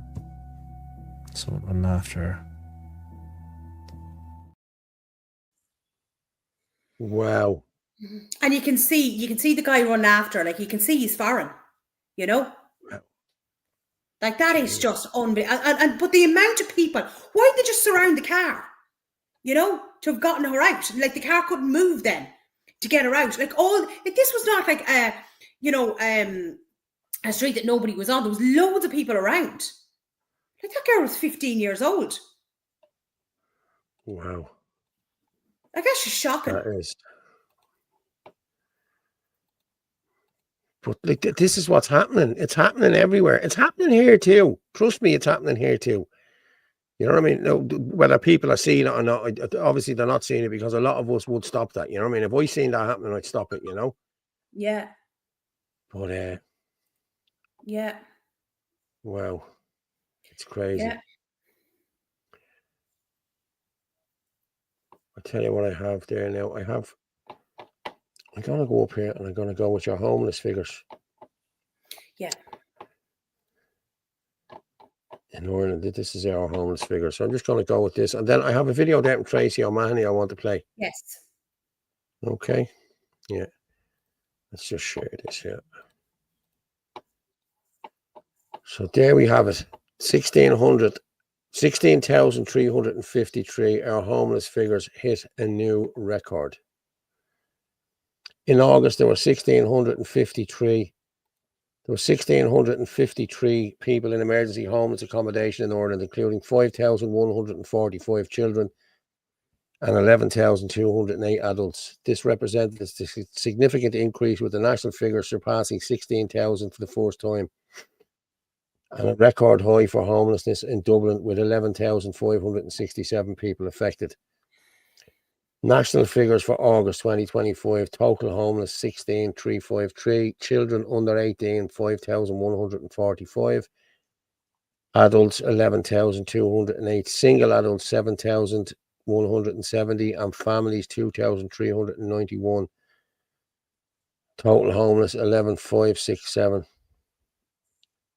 That's the national. Then Dublin figures is 11,000. Look, Dublin alone has total homeless 11,567. 1,693 families, children in families 3,800, and 13 and single adults 4,971.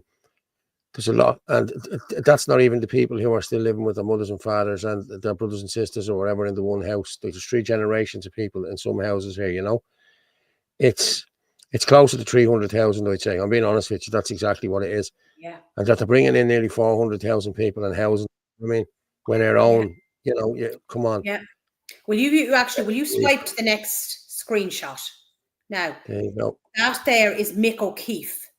Can you read the thing underneath it? This again just shows what's going on. Yes, I can indeed. In 2009, Ireland issued 7,962 work permits. 1,788 of them were to Indians. In 2024, Ireland issued 39,390 work permits. 13,566 was to Indians. And because they can bring their families, that means over 25,000 Indians added last year.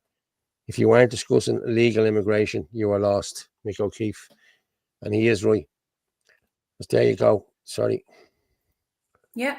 You can see it there from Afghanistan. Look. Look, 2024. Look at this. India with 25,000. Look, the next one up then was United Kingdom. Ukraine with 10,000 in 2024. We'd more than 10,000. Zimbabwe with 1,600. UK. I'd like to see Nigeria. Where's Brazil? Look, in Brazil we had 10,870. Yeah. Where's Nigeria? Nigeria is there, 5,500. It's crazy, isn't it? Unbelievable. Unbelievable. Look at this video now. Watch this crack. What the hell's he doing with that stick? Now, bear in mind, for anyone gets worried, he doesn't do anything with it. But look, just watch. Absolutely shocked. Is this how they do their training?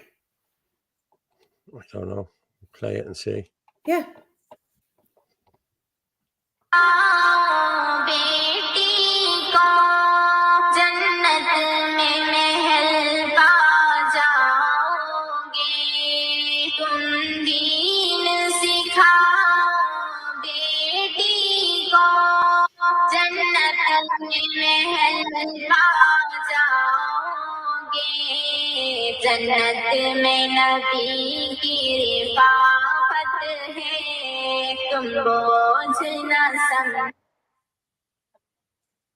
Wow. What's he going to do? You get a smack of the foot on the. You get a smack of the stick if they don't. Mash, whatever the hell you call it. Like, did you ever see the like of that? That is disgusting. No, listen. And then all the girls covered over as well.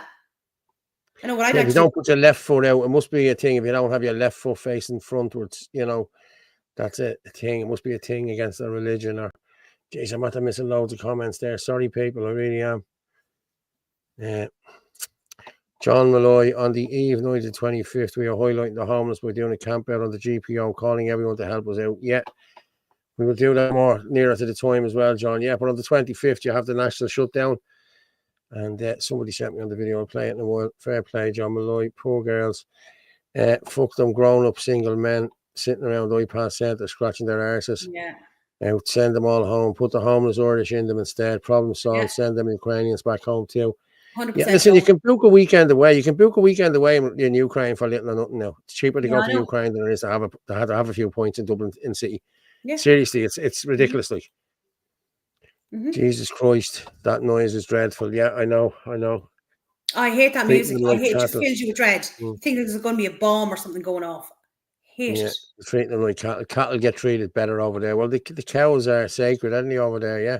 No camera. That stick be bouncing off your head. Or the wildlife. Or the women. It's the Cabal hokey cokey. Have to exit door leading to with right foot. Is it the right foot? I thought that was the left foot. Maybe I'm wrong. Yeah, I hope he stick it up his arse. Yeah, that's what I'd like to do with it. Did you actually see this thing? It looks like an X post is underneath. It's actually really interesting. It's the Denmark statistics where they traced a couple of families over, is it 2 generations? We did speak about that the other night, I think. It was actually, it's very well done, the video now. I thought it was quite interesting, but not in a good way. I still have it here. I'll pull it back up, but I'm sure we did do it the other night. Yeah, I'm sure we did. We did talk about this the other night. But we didn't play the video, so we didn't. I don't know. I think we did play the video. What's it called again?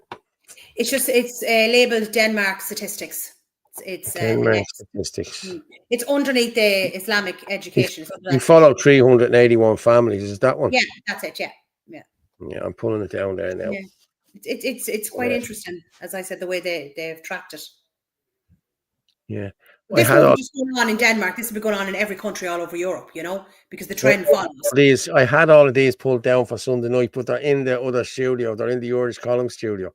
You know what I mean? They're on the save down here, so I have to pull them back in here now. Imagine you turn around saying, "Oh, Jesus, Orla, what do you think I was doing for the last few days? On a break? I'd love a break." I thought you did have a break. I thought she hasn't sent me anything. Jesus, I'll have to wing it here tonight. I was thinking to myself, proportionality if reversed per capita. The amount of Indians that entered Ireland over the last number of years is the equivalent of 76 million going to India. Yeah, exactly. Think about those numbers, lads. Yeah, well, okay, I'm going to play this now if it's pulled down. Yes, it is. Go over In this. 1992, the Danish government passed a law allowing the immigration, specifically of 321 refugees from Palestine. And the study followed them from 1992 to 2019. Out of the original 321 Palestinians, 204 ended up being convicted of a crime. 71 of them were jailed, and 176 ended up on welfare. So that accounts for 63% became criminals and were convicted, and more than half ended up on welfare. So they followed the second generation. They had 999 children. 337 ended up being convicted of a crime. 132 of them ended up being jailed, and 372 of them ended up on welfare. So that's a 34% conviction rate and a 37% welfare rate. Their very own Justice Minister later stated in a 2019 interview, and this is the guy who presided over this entire thing, by the way, and I quote, "These asylum seekers should not have been let in." What's that? What? Shouldn't have been let in? No kidding.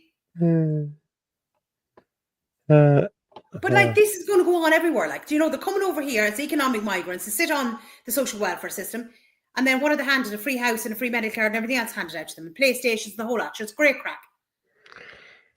What sort of man leaves this country while it's been invaded for life on welfare and handouts? The ones who can come over here and get a house and then bring their wife and kids over within 12 months. That's what these people are doing. How can you have refugees from Nigeria when half of our hospitals have Nigerian doctors? Do people not think that that's not normal? What's your thoughts on Cora Stack High Court case ruling to be given on the 23rd? Dee sent me a video today. I just seen the start, but I didn't get a chance to watch it. I was up at that where that chap was stabbed today. So yeah, I will have a look at it. I don't know, Angie, really to comment on it enough on it. I should have really watched it today. I'm Cooper from Cork County. How are you, Cooper? How's things, mate? Hi, Orla. You should get the message out. Owen Linehan's book, Vandalising Ireland. Everyone should get it. I think it's out today, isn't it? Or was it yesterday? So yeah, Owen's a good one. I like Owen. He's a good man, you know what I mean? And he calls it how it is. So yeah, please do have a look at it. Buy the book. I think it's out on Amazon today. Vandalising Ireland. Might get a signed copy off him for doing that. Keep the faith, yeah. The scammer geese, yeah. Jesus, yeah, I know that. Where are we? When you say the scammer geese, what did I get today? Right, okay. I'm gonna just play this Michael McCarthy one. Which one is this now? The one about with the signals, with the watch. Just watch it, Orla. Okay, watch it and see what you think.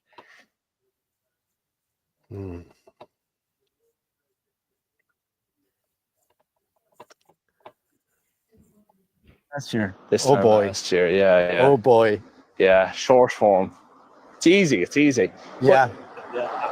It felt like, when you're starting off making these videos, depending on how they do, you kind of you make yourself unemployable. Yes. So I knew I was kind of jumping off a cliff in a way. Oh, really? Yeah. I understood that, if I have to kind of make this work. So. God. Yeah. You're kind of scaring me now. Yeah. Has that worked? Last year. Last year, yeah. Oh boy. Yeah, short form. It's easy. Yeah. It felt like, when you're starting off making these videos, depending on how they do, you kind of you make yourself unemployable. Yes. So I knew I was kind of jumping off a cliff in a way. That looks like an old video. Doesn't look recent. But do you know what I'll do? I wouldn't be too worried about when it was. I'd be worried about the hand signals. That's what do you know what I'm going to do? I'm going to ask him myself. I'm not going to comment on it. I'm going to ask him myself. I'll message him. Okay. Simple as that. Because that's the problem with this movement. Everyone just, let's ask him. I'll see if he answers me. Yeah, I'm sure he will answer you. He talks to you all the time, doesn't he? No, I don't talk to him. I thought you spoke to him all the time. No. But see, I get his videos from X, but I don't use X, so my account is closed. So or I get it from TikTok. Like, but I've no reason to message him. Do you know? I just because I think well, I'm just telling you, Sheepdog GT is coming back on the scene. Dáil Éireann, at Dáil Éireann, one of the original honest that called out his carry on years ago. Yeah, he's Rowan is a good lad. I have to say he's a good lad. Rowan Croft, GT, he's a friend of mine. I know him from Coolock the whole lot. He ran in the elections up here. Rowan, Gran Turismo, they used to call him. Well, that's his name, GT. And he's been calling this out for years, you know what I mean? But fair play. And Rowan comes on, and we get Rowan on the show one night to have a chat with us for a few minutes. Yeah, that's no problem. He's a friend of mine, so I'm sure he will. He almost got it. Was a live stream. That was a live stream or something. I don't know when that was, or can anyone tell me when that was? I don't know. It just, you don't know. You see, a video can go up and it could be from ages ago. I don't know. But no, I'll message him and I'll ask him and see will he reply to me. Somebody just said it's recent, and a hand steeple is a sign of authority and confidence. Okay. A lot of young men made that. A lot of young men made that hand steeple. So was others. Yeah, it was kind of Andrew Tate, anti-establishment jester. Okay, that's cool. Yeah, I don't know. I'm just telling you what. If you look at the comments, he's getting hockeyed out in the comments. You know what I mean? You say the hand signal stands for something else. Is that what other people are saying? Freemason stuff, yeah, and all that. Yeah. Damn keyboard. Martin Murphy said the other day, don't judge someone if you haven't broke bread with him. Yeah, I agree with you. I do agree. That's what I said. Like, I mean, I really like Michael. I think the work he does is fantastic. So do I. I would be extremely disappointed if there was something untoward going on. But I'll ask him myself. Yeah. It was 2 days ago, apparently. Yeah. Okay. GT is a legend. He is a legend, yeah. Someone said Sunday. My son did that hand signal. A few of his classmates did it to annoy teachers. Yeah, okay, yeah. Listen. I don't know much about it, to be honest with you. I'm just playing the video like what people have said there in the comments. Orla's going to talk to him herself. Orla will get to the bottom of this. Blessing, it says no. There's a load of bad stuff being put out about Michael McCarthy since he put up a video about the whistleblower young lad in the LGBTQRX group. Yeah, this could be what it is. You know what I mean? You don't know, but like, I'm going to be honest, it doesn't help you. It doesn't help you. It has people talking. You know what I mean? There is a lot of people on our side that, you know, see that now and go, oh, he's this and he's that. I know. Yeah, that's what happens. I wouldn't read into it. I'm the same, yeah. Yeah, that's what I said. I'll ask him myself. He's under Kelly's wing. Which Kelly? Seems Kieran Kelly. Yeah, well, he's Wild Geese as well. So yeah, let's. He has been talking to the Wild Geese. He has been doing lots of things. You know what I mean? Yeah. Okay, how many? Jeez, that's a big email. What's a big email? No, it's not an email. I have stuff downloaded there that I need to talk about. It's about the Athlone iPass Centre. There's a whistleblower guy came to me and a guy came to me there and wanted me to read out all of this. There's a bit. I'm going to read it now. I'm actually going to read it now. I'm not going to put it up on the screen. I'm going to read it. Okay. Hang on there for a sec. Hold on there. I'm going to put on. I can't actually answer the call. So, okay, listen, I'm going to read this. This is from, this is exposing an iPass Centre in, first of all, the main companies that are involved in the running of Lissy Woolen iPass Centre are Trailhead, OCW Catering and Trespass. I worked as a security officer in the Athlone iPass Centre in Lissy Woolen. Okay, let's not talk about that. Yeah, when I started, the majority were Irish security. And just yesterday, I was told by an insider that they are mostly immigrants and migrants who are working as security in the iPass Centre in Athlone. During my time at the centre, I was mostly doing security in the main marquee, which was the main office area, maintenance room, first aid room, computer room, classrooms, canteen area, and kitchen. There are currently 150 single fighting age men with over 20 different nationalities living together in the Athlone iPass Centre. These men spend most of the day hanging around the campsite playing football. Some have their own PlayStations where they wage bets on each other on the games. Even though they are fed 3 times a day, some cook their own food. at the side of the main tent, which is a fire hazard within itself. From day one, working in the Athlone IPAS Centre, there was always trouble with the migrants. There was always trouble during lunch, dinner, and nearly every day, hours and hours every day, there'll be trouble. Say, for instance, violence and aggressive behaviour towards staff and amongst each other, and us security would have to escort the aggressive migrant out of the canteen.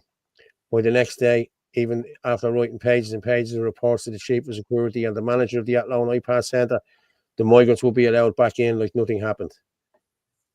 There was never any follow-up or action taken on these reports. Nearly every day I worked as a security in the main canteen, the migrants would always try to get second dinners, always argue and fight with each other with the kitchen staff, which are mostly Arab Muslim men, Ukraine girls, also 2 or 3 Irish chefs. And us security would have to escort the aggressive migrant out of the canteen. There are only a few examples of the migrants being escorted from the canteen I've seen so many times. The main reasons for escorting them would be drug taking on site, drinking on site, being disrespectful to staff, for violent and aggressive behaviour, for verbal abuse, for being pugnacious, for antagonistic behaviour. As the security got this abuse off the migrants every day I worked in the Athlone IPAS Centre, we were constantly disrespected, aggressively and intimidating towards staff. These are only 2 examples of some of the aggressive and violent behaviour in the site. One of the dangerous migrants who was caught on social media near the IPAS Centre, allegedly following a teenager, was recently involved in an altercation on site. He broke a bottle off the table and threatened to stab another migrant in the neck. Oh, Jesus Christ. This is the Lissy Woolen Athlone. Another migrant, video of him on social media outside Sean's bar, intoxicated. A week later, he chased another girl migrant with a large kitchen knife, about 15 inches, threatening to stab her. There were no guards called for either incidents. Instead, both dangerous migrants were moved from Athlone IPAS Centre to another IPAS in Galway. Yeah, because I worked in the canteen, I got talking. He worked everywhere, I think, this fella. Yeah, I got talking to some Muslim and Ukraine kitchen staff, and from my understanding was the catering company for Athlone IPAS is called OCW Catering Limited. This company is owned by Gordon O'Connor and Roderick Walsh. Roderick Walsh is the owner of Rod's Kitchen. Gordon O'Connor is the owner of Spear Catering. Rod's Kitchen allegedly had catering contacts for 5 other IPAS centres around Dublin, Laois, Kildare and Athlone. Once a month, a large white high ace van delivers meat, chicken, mince, lamb, etc. to the IPAS centre. A Muslim man named Adam, who works in the kitchen, has told me that the meat is out of date, sometimes by as much as a year. Jesus Christ. But Adam was told that it's okay to use because it was frozen.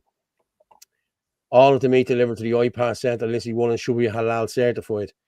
The Islamic Foundation of Ireland and HMC provide certificates for halal meat, which should be displayed on all halal products. The practice has not been adhered to since the opening of the Athlone IPAS Centre in Lissy Woolen. An insider has recently told me that co-owner Gordon O'Connor has bought a stamp from Temu and is now using it on all the boxes of meat products, which is illegal, in order to have halal certificates on the boxes for EHO inspection, which is illegal. As I worked in the canteen between meals, I got to talk to kitchen staff on a regular basis. The kitchen staff are all Ukrainians, or are Ukrainians and Arabs, and the odd Irish chef. Let's start with 3 Ukrainian girls who worked in the kitchen. First Ukrainian girl, Victoria. Her husband and their 2 kids moved over here 3 years ago. Apparently, Roderick Walsh, the co-owner, is involved in an off relationship with Victoria. So we're pushing this out here now since they met 3 years ago. And the majority of security and kitchen staff that are working in the Athlone IPAS Centre, including the co-owner Gordon O'Connor, all know this. She has been working in IPAS Centre since she moved over here 3 years ago under Rod's Kitchen.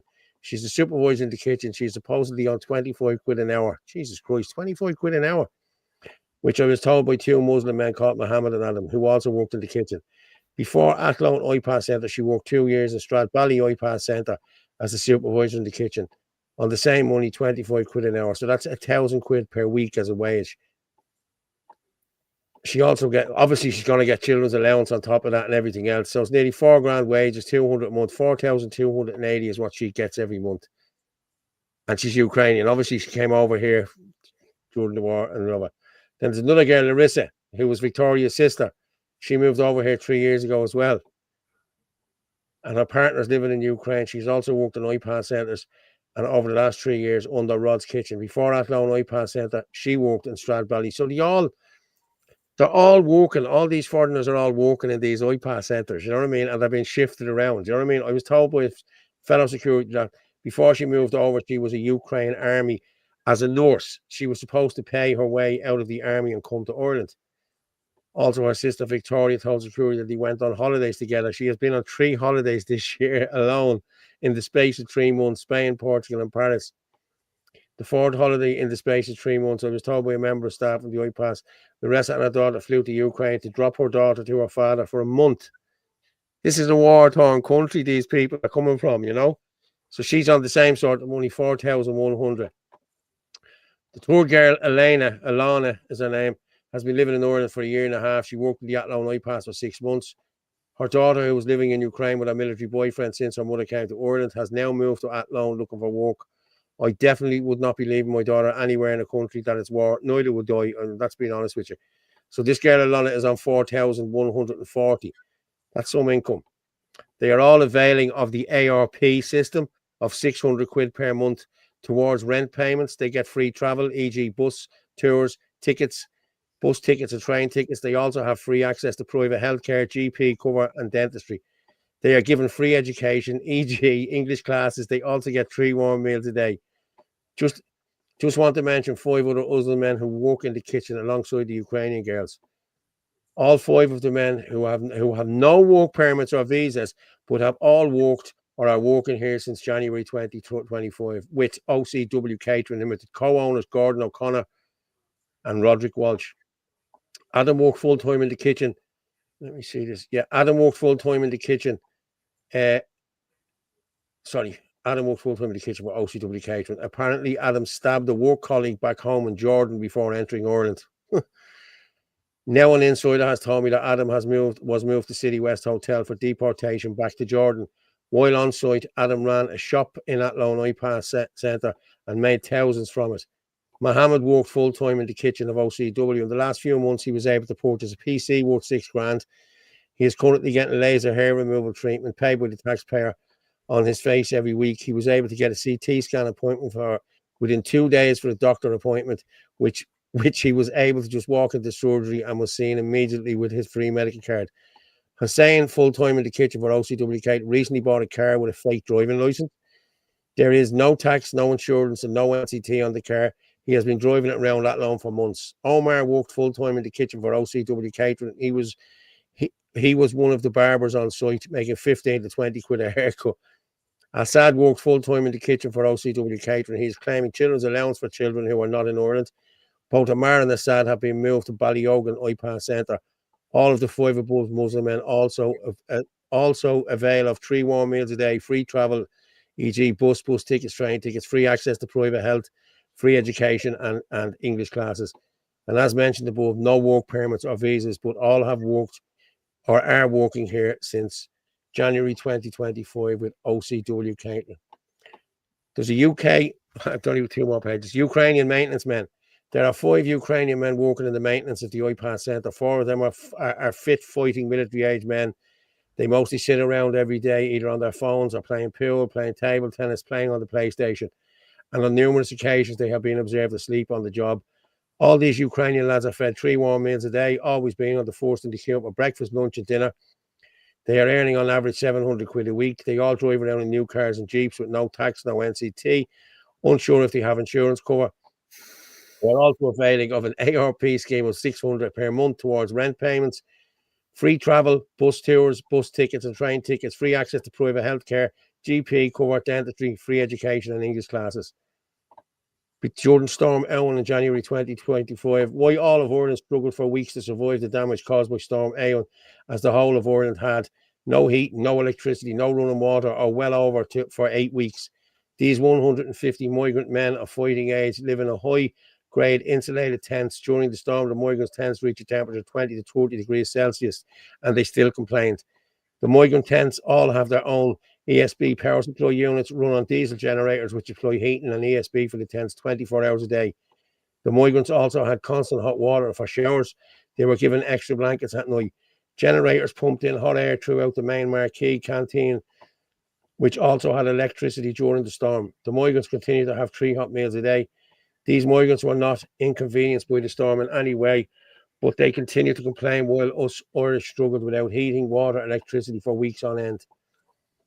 I'll be getting more on this story, but Jesus, that's a lot to digest, isn't it? Wow. Sure, it's no surprise. But like all foreigners, and I'm going to be honest with you, I've been told as well down there that it's full of Muslims, that there's nearly 80% of them are Muslims down there. And there's a guy down there, a Muslim guy, when he comes in for breakfast in the morning, they come in and kiss his hand. Apparently he was an ex-major in Hamas, in the Palestinian army. And they come in and kiss his hand in the morning. So he must be very high up in this. I myself think these are all splinter cells waiting to be activated. I really do. So, yeah, thanks very much for that. Who sent me that? We had a whistleblower there, as I said, security man down there. Fair play to him. Yeah, but do you remember we played a video a few months back I found over on TikTok? And it was a manager from a hotel. He was pretty much saying the same sort of stuff, you know? Yeah. Yeah. That they're sitting around the place, everything's been handed to them, they're out working, they're earning everything, they don't have to pay for anything. He was saying the same thing. Athlone is now closed. All men 45 are now put into other AC tents, taken down and moved to Floods Cross, possibly going to be the site for modular homes. Probably, John, yeah. I don't know. Well, this is recent enough now. This guy, I think this guy still works there, to be honest with you. I really do. I believe every word I have heard in that. I've heard that from a few sources now. Yeah, well, yeah. That's right, Shawnee Mac. I got made redundant. Yeah, I was made redundant myself 2 years ago. Irish Mammy, good evening. Yeah. Sure, Jesus, John Malloy, when Big Tom was down there before, he was saying it looks exactly like a military camp. It does look like a military camp. It does. 100%. That's exactly what it is, yeah. Yeah. The flag waving walk then. Yeah, exactly, James, yeah. Yeah. Ukrainian Mammy now. Yeah. It's Ukrainian, man. You know. Yeah, but like when you look at the Ukrainians, like they're all foreigners working in there, bar three or four chefs. I think that's what he said, a couple of chefs. Watching what is happening to Ireland is like listening to Barbara's Adagio on constant repeat. Yeah. I'll have to pull that up to listen to that one. But thanks for that. And it's to be continued, so we'll probably talk more about it on Sunday night. The Denmark one, we'd already done that. That's done. There's one labeled the UK. It's about a major incident that happened at Bradford College. Yeah, over here. Another major incident today at Bradford College. 4 people have been stabbed with a man wielding a blade. 2 of the people that were stabbed were actually emergency workers, but 4 people have been stabbed in a college in Bradford. Another major incident. The man has been arrested, but no description has been released. It's always a man.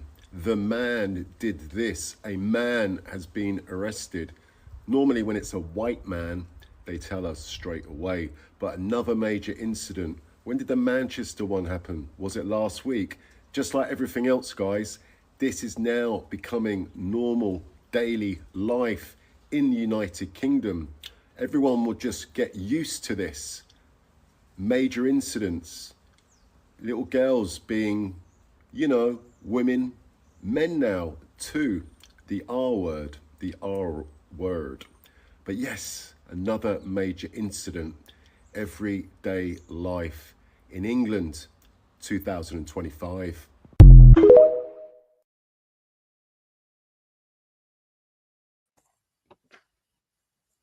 Wow.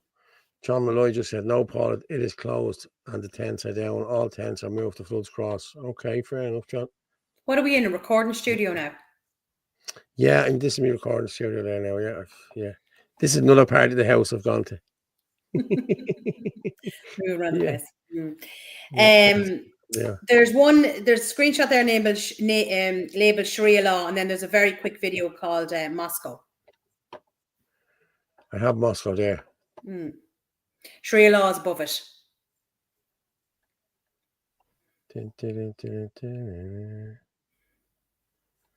So the video of Moscow was pretty much, what do you notice? I have that. That was for Sunday, but we didn't play. I have it there. Mm. What was the Sharia law one? I'm looking for the Sharia Just a law one. screenshot.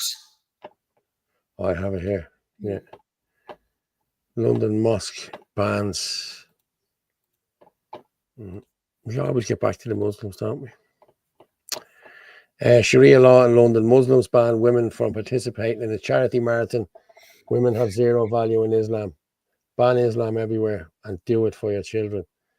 A London mosque bans girls over 12 and women from Charity Park run fundraising event described as family friendly with inclusive atmosphere on its website has been accused of being discriminatory. It's not Of course, unbelievable. it's discriminatory. That is, yeah. Well, look, that's women are second-class citizens. Yeah, I all know. that. Everyone, that's how it goes here with Yeah, I these, know. Yeah, Paul's out in the garden shed like Claiborne. Yeah. Oh, is Yeah. Pastor coming in with a little gift for you in a minute? Yeah. No, he won't. Paul is a rock star. Yeah, thank you. Yeah, we guitar out now in a minute. Are you recording a new soundtrack for the show, Paul? Yeah, I might just do that now. Later. Yeah. I listened earlier. Yeah. Rooting for Putin. Man shared is a place of harmony. Yeah, fair play to you. It is, Paddy. You're right. Yeah, I'll stop sharing that there now. And what were you saying to me there? Moscow. Paul. Thanks, John. Yeah. Moscow. I have Moscow there. I'm going to play that now. Boom. Here we go.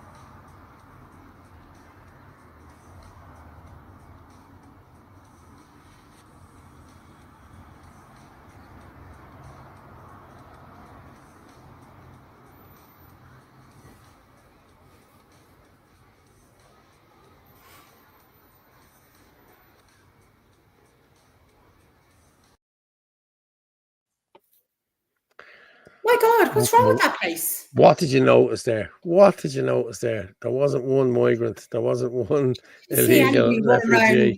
See anybody run around with like a knife or a machete or fighting with people, and they're all white. What's wrong with them? No litter as well. That's what They all Shiny seem Mike to be out enjoying themselves, walking around. Women now looking over their shoulder.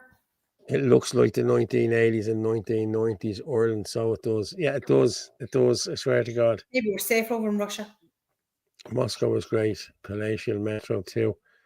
I'd like to go just to have a look. I'm being honest with you. Listen, if I got a few quid up, Poland and Hungary as well. Yeah. Speaking of Hungary, Russian, Hungary, Poland, and no third world zombies. Yeah, you're right. Man shed movement where miserable cunts go to talk about what prescription drugs they're on and the price of funerals. Yeah, okay. Well, I won't be dying anyway soon, so I'm all right. JJ Kavanagh bus is going cashless as well. Everywhere is going to go cashless, lads. Yeah. You need to boycott this. Cash is king. You need to have cash in your pockets. I'm going to be honest with you. Taxis now having to use the card all the time. That just got brought straight in. There was no talking about this. There was no anything. It was just it's in. If you won't be able to walk if you don't do this. We need to get another taxi union together here now that's going to fight this government and fight all this shit. So the taxi drivers out there, contact me there now and we'll sort out a new NGO for taxi drivers. It's not diverse enough. Yeah, I know. Somebody put something in there and I was going to show a video there. What was the video? There's also, don't forget to show the lovely video over in Indonesia. Nobody's obviously given them Greta's memo on climate change. Is this the the fake scam? Oh yeah, hold on. Yeah, this is the river, isn't it? Yeah, the what? The river, yeah. The what? Yeah, I know. You know what I mean. Yeah, but no return service going on there. No, Jesus man, where is it? Where am I at the saving it?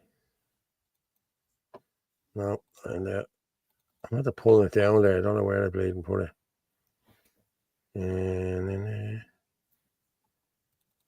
Did you move it? I'll just pull it down again. What? It's only 43 seconds anyway, so it won't take long. Yeah.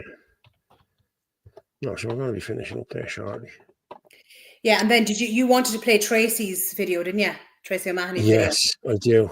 Yes. Now, there's actually another quick video as well from Tom Clone, and that'd be good to play. It's in relation to disabilities. Mm.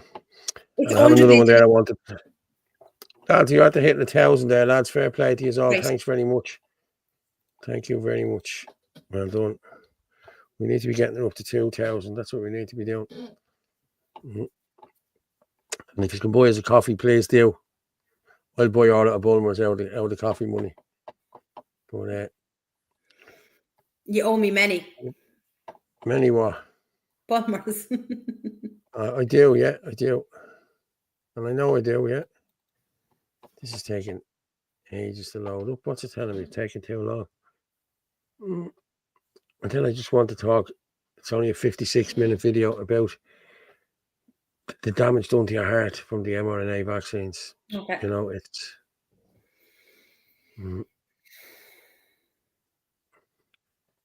I had one there of a young fella knocking someone out. Did you see that one? It was very good. Oh, was this on On a train, yeah. On a train, yeah, or the Lewis or something like that. I didn't know whether it was in Ireland or England.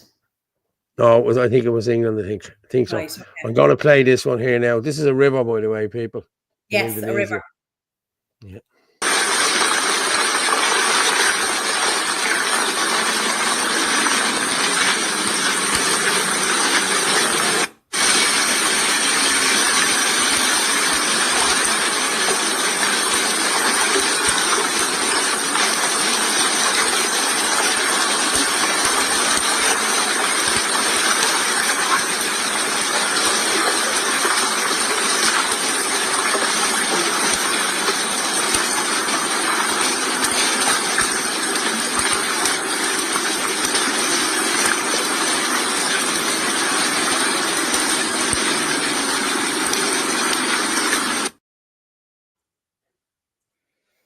Oh, I know what that is. That's not a river. That's the conveyor belt out the Captain Borzai's ship. He collects all plastics, doesn't he, in Indonesia? Yeah, that's what he does. Oh, That's shocking. sickening, But just isn't it? shows like no respect. Just check everything But like look into the river, around, who look cares? around where they're living now. Yeah, I know. You look at anywhere where they're living. The shit is everywhere. It's just filthy, you know. Well, I'm gonna play this one. This is Speed Over Power. This is brilliant. This you open the book. I'm gonna be honest with you. You can see the bit of fear in the young fella's eyes. He starts shaking just before you hit him, you know, and boom, the adrenaline went, and like this is brilliant. Okay, let's go. Let's go. Do you speak English? Oh, yeah. Oh, все. Хорошо? Сейчас, если тебя где-то забыл, выйдешь, то у тебя... Ну, все по делу, ёпта.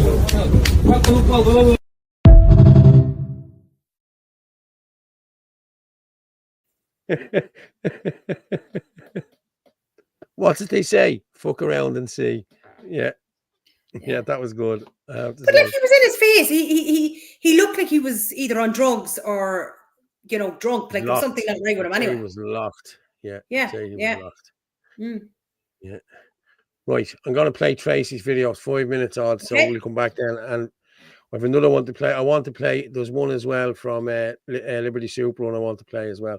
Okay. So we'll talk about this. We'll come back in a minute after we talk about Tracy. Okay. On the 14th of August 2025, I released a video titled IPAS Inspection Report August 2025, which, as a quick reminder, reviewed inspection reports published by the Irish Government to, in their words, evaluate the quality of service being provided to international protection applicants at their accommodation centres. At the time, information for the Dublin region wasn't available, but 6 weeks later, on the 24th of September 2025, they have finally released the Dublin reports. So the purpose of this video is to highlight noteworthy information from the Dublin inspection reports, which includes the following. 1. There are 29 reports published for 29 properties in the Dublin region, noting that these properties house more than 4,000 economic migrants through a mix of apartments, B&Bs and entire hotel complexes, including 4-star hotels such as the Crown Plaza, Blanchardstown, where there are 66 people housed, the Red Cow Mourne Hotel, where there are 963 people housed, and the Clifton Court Hotel, where there are 70. 2. In terms of security, the vast majority of properties have 24-hour security, noting that one property that only houses 11 single male migrants has 2 full-time day staff, 2 full-time night staff and 1 manager. So this property has 1 staff member to every 2 migrants. 3. In terms of occupancy numbers, the largest facility is Mourne's Red Cow Hotel, which, as I said, houses 963 people, followed by City Arc Hotel and Apartments, which houses 784 people, followed by Airways International Centre, which houses 300 single males, followed by the Address Connolly, which houses 244 people, followed by the Travel Lodge Phoenix Park, which houses 205 people, followed by Eblana Avenue, which houses 173 single males, and so on. 4. In terms of food, the vast majority of properties have contracts with external catering companies who bring catered meals to the properties every day, noting that some reports state that only halal meat is served on the menu. In addition to catered meals, the majority of properties also provide an array of snacks throughout the day, such as fruit, bread, biscuits, crisps, popcorn, and so on.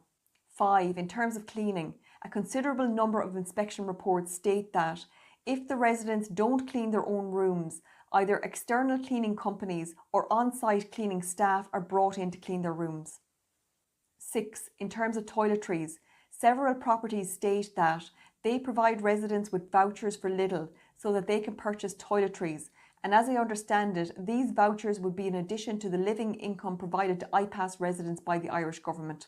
7. In terms of facilities, some properties provide migrants with gym facilities, pool tables, basketball facilities, study rooms, playstations, all the Sky TV channels, Netflix and so on, noting that one of the questions on the inspection report actually asks how many TV channels are provided to residents.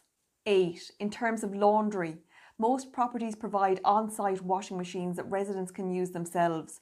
However, most properties also offer off-site laundry services where residents can have their washing done and returned to them. For example, the Crown Plaza, Blanchardstown, states that it offers twice weekly laundry services. 9. One of the questions on the inspection report asks if information is provided to residents in English and their native language, noting that a response from one property that houses 51 single males stated that information is provided only in English and Georgian, as 90% of the residents in the property are from Georgia, which, by the way, is classified as a safe country by the Minister for Justice.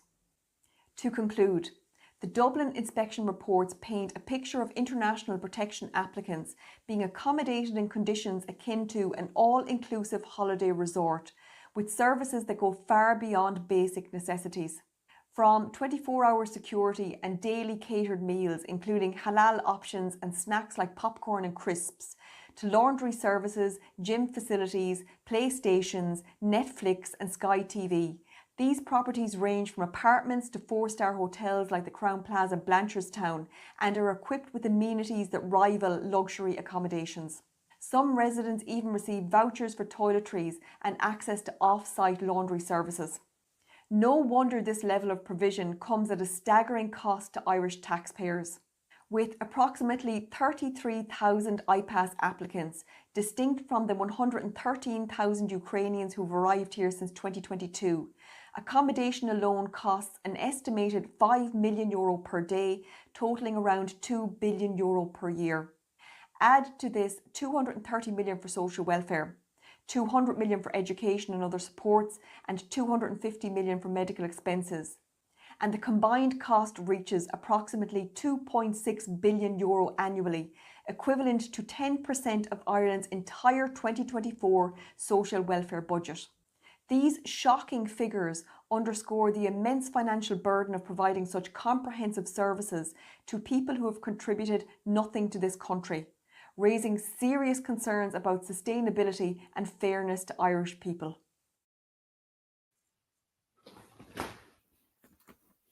Oh, and Shays Paul, I sent you a bid. There's the Hilton iPass around.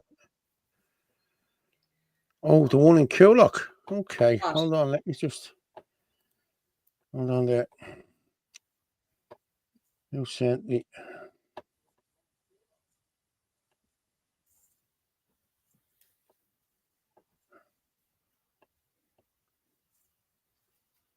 Just let me. Yeah, don't forget John. I won't forget John. Before you tell me. What are you putting up? You sent this to me. No, it's just it was sent to me. It's just a video for the lockdown on the 25th. It was sent on to me there today. I'm after sending something over from Facebook as well. We need to go through that. Okay, just let me have a look there now. Yeah, it's in relation to Aintu put through a motion today in relation to no confidence in Simon Harris, right? Yeah, I'll try that now in a minute. We've 2 minutes left. 94 TDs voted yes, as in yes in confidence to him. Wait till you see a couple of the names on that list. Of course. Unbelievable. Unbelievable. Just gonna play this in. This has just been released there a minute ago. This is Paul Murphy. I don't even know what it is, but I'm gonna play it because it was sent in to me from a reliable source. Oh shit! Hang on.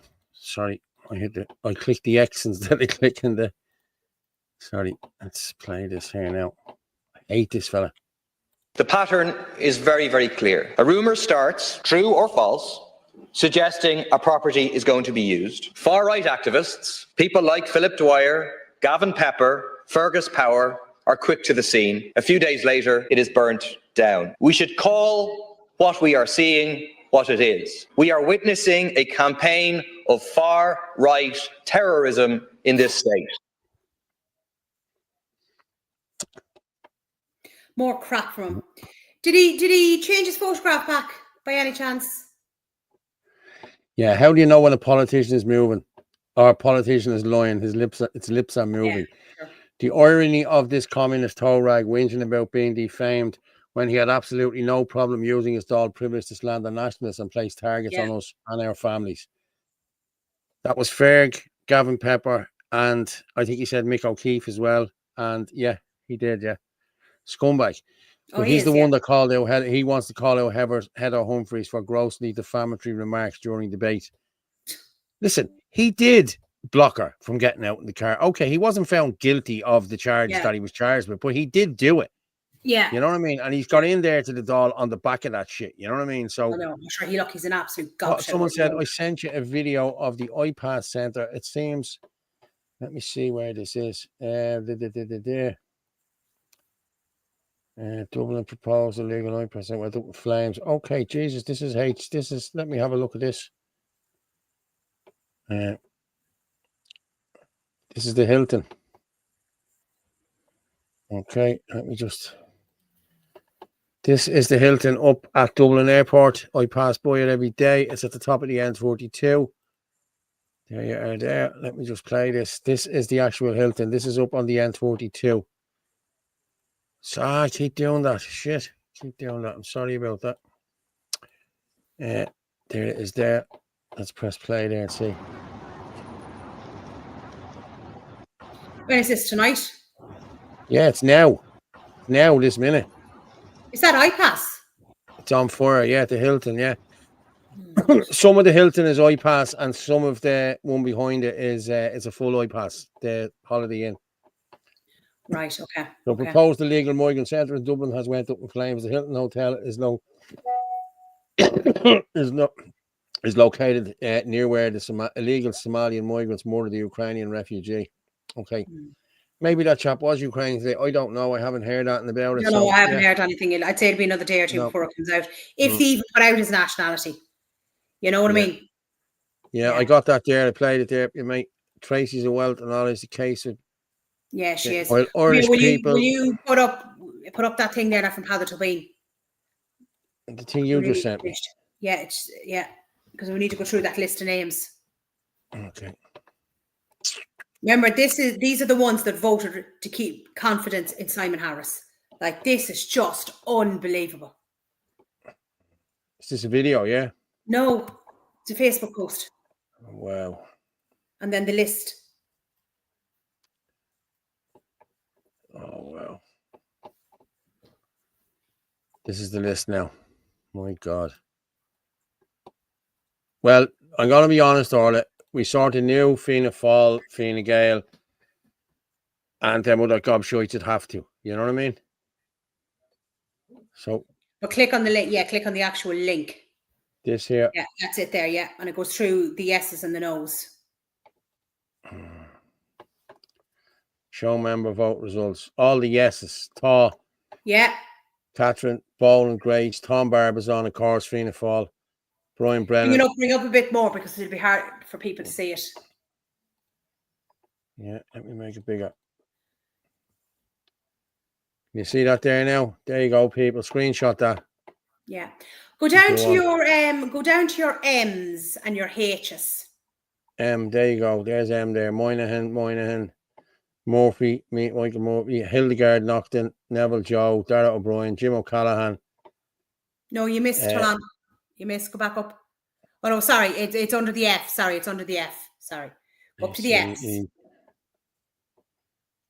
There you go. F. Fitzmaurice. Michael Fitzmaurice, John Fleming. Independent Ireland. Yes, Michael and Fitzmaurice. And then if you John go over Fleming. to O'Flynn, Ken O'Flynn, Independent Ireland. Oh my God. Michael Healy-Rae, Danny Yeah, Healy-Rae. look at the Healy-Raes. Wow. Yeah, they voted yes to keep him in. And Barry Ward. Barry Ward is a Sinn Féin. Barry Ward is Sinn Féin. Yeah. And then you had your no's. These are all the no's. Now, I don't see Matthew McGrath. His name's not there. Carol Nolan's name is there, all right. Louise O'Reilly. Okay, yeah, she's Sinn Féin. Most of the Sinn Féin ones and People for Profit and all them are there. But here, Mark Ward is down here as no. Oh, that's Barry Ward. That's Sorry. Barry Ward. Okay, I was wrong there. Sorry, between Mark the two. Ward. Yeah, I got mixed up there with Mark and Barry. But right, let me think now. Who's the other two independent Ireland? Ken O'Flynn. No, we've got Ken O'Flynn and Morris. There. Who's the other two again? What are the names again? So looking for their names here now. Simon Harris, he put himself in. Harking, Noel Grealish, Gagan, Cormac, Alan There he's Dillon. up there. Look, Michael Collins, another independent Ireland. Michael That's Collins, three of them. yeah. Who's the other fella? There's another one. What's his name? There's one more. Niall Collins, John Connolly, Carl Crowe, Martin Daly. Wow. Jesus Christ of Almighty! Like, imagine independent Ireland, and like Yeah. even the Healy-Raes. How could they vote for Simon Harris? Because they're in government with them. They're in government with them. That's why. You knew that was. I knew that was never going through. Fianna Fáil cannot go against him because he's the next Taoiseach. That's how it works. You scratch my back, I'll scratch your back. That's jobs for their mates. That's how it works. You know what I mean? Kieran Maloney, Real that's copper the job. other one, isn't it? Hold on, Kieran, go up to M. Charlie What's his name McGonigal, there? Noel McCarthy, Paul McAuliffe, David Maxwell, Michael Moynihan, Shane Moynihan, Michael Murphy, Hildegard Naughton, Fitzmaurice, Jesus Christ, Pat the Cope Gallagher, yeah. Isn't Pat the Cope Gallagher, isn't he the same man who was turned his back on the lads in that loan for the iPass Centre, wasn't it? Didn't he bring the motion or something with the other councillors, and then when he got voted into government, he got this job in the OPW, so he's going against himself. Yeah, I'll stop sharing that there now because we've only a few minutes left. Yeah, that is just unbelievable. It just, like, I know I kind of said, oh, you know, a bit iffy about independent Ireland, but Ken O'Flynn was making good strides. You know, he was speaking out about a lot of stuff, you know, Yeah. and then he just does this. Yeah. And where's Matthew McGrath? Where's his vote? Yeah, I know. Mm. He's not I'm even down not as going abstainers. Where's his vote? Yeah. Yeah. Hilton hotels used to be considered luxurious, yeah. Yeah, where? They would have been nearly Looks like 5-star it's hotels. getting 15 to the gallon. Michael Collins, Orla, yeah. Yeah. Yeah. Independent NGOs, yeah, exactly. Joe Donoghue, that's who she's talking about. Yeah. No, I wasn't talking about him. All traitors, jobs for the boys. That's exactly what I said. All Freemasons too. Pat the cunt. Yeah. Independents voted for Harris and kept him in power. Of course they did. What could I often wonder? Should I become a criminal when the opportunity arose? Hold on. No, hold on a second. Box on more and Athlone Tourcoat. That's it. That's who it was. Yeah, John. Who? Orla, calm down. Calm down. I am just. Matty must have been absent. No, it's that fella there, Kieran Mullooly. They're thinking of Mullooly, yeah, him. Yeah. That's who I was looking for. His name. He's the other one. I'm just going to play this here. This is just Liberty Soup Run. I want to get it out, and we can do the rest of them then on Sunday. So, guys, could I just get your attention for 2 minutes, please? And I'm going to ask every single person to share this video. Please share, please. What I want you to share about is our phones are constantly ringing. I'm getting 3 or 4 phone calls a day of people looking to go to rehabs. We're running out of space, guys, and I know there's plenty of more rehabs out there, not only in Ireland, but in the UK and Europe. So if you're watching this and you know of a rehab that can take someone almost straight away, please give us a DM, message us, leave a comment, tag a treatment centre, wherever the case may be, guys. Because these people are desperate to change their lives today, not in 8 weeks, not in 10 weeks. And that's the way it's taken so long for others. And they're giving up. When they're hearing it's 8 to 10 weeks, they're giving up and they're going back to addiction. And I know some rehabs have procedures and everyone's full, and, you know, I understand that and I respect that. But I believe there's more places out there, all over Europe, all over Ireland, that can take people almost straight away. Because these people are desperate to change their lives. And believe it or not, some of them will die if they don't change their lives. So please, guys, I'm asking us all to share this. If you know of any rehabs or any information at all, I might have lots of it already, but I'm sure there's lots more out there that I don't have. So I'm asking everyone to please share this video and tag someone in it and get the message out there, because we need more connections. We need more rehabs. These people are willing to give up addiction today, because they've had enough, and most of them are afraid if they continue they're gonna die. So please, guys, if you know of any other rehabs, not only in Ireland, in Europe, in the UK, wherever it is, please tag them, please ask them to send us a DM, and let's work together in saving lives. Guys, thank you, and please share. And if you want to help the Liberty Soup Run, please do. You can donate and everything else. Just getting news in here now. The teenage asylum seeker stabbed to death in an apartment in North Dublin has been named locally as Vadim Davienko. Gardaí are set to launch more investigation after Mr. Davienko, who was understood to be originally from Ukraine, suffered stab wounds to his head, eyes, chest and hands following a sustained assault inside an upstairs apartment in Grattan Wood, Donaghmede, North County Dublin on Wednesday morning. The young victim, who was in this country seeking international protection, was stabbed to death in a home under the care of TUSLA and State's Child Safety and Family Agency. So yeah, there you go, people. He's been named locally as a. So he was Ukrainian, but does it say who stabbed him? Like the nationality who stabbed him? Listen, the women told me, didn't say anything about Ukrainians living in there. Nothing like that. 4 black lads were living in there, real tall Somalian lads. They looked Somalian. Right. And that's who was living there. There was no Ukrainian lad living there. I told you there was a bit of a row last night. One of them got bashed over drugs or something like that. And I don't know whether this could have been something to do with it or anything like that. But I suppose we'll know more in the coming days. Yeah. Yeah. Somebody mentioned there about Richard O'Donoghue. Richard O'Donoghue. Can't find his. Ken O'Flynn is voted yes, but I can't find Richard O'Donoghue's name. So he obviously didn't vote either. Right, well, we're going to finish up there now, people, tonight. Orla, I will talk to you in the next couple of minutes. Thank you very much. It's been emotional. Cheers. Talk to you. Good night. Good night, everyone. And I would just like to say thank you very much for everyone for tuning in. Like I say every night we're leaving here, the truth is like a lion. You don't have to defend it. You just let it loose and it will defend itself. Good night and God bless everyone.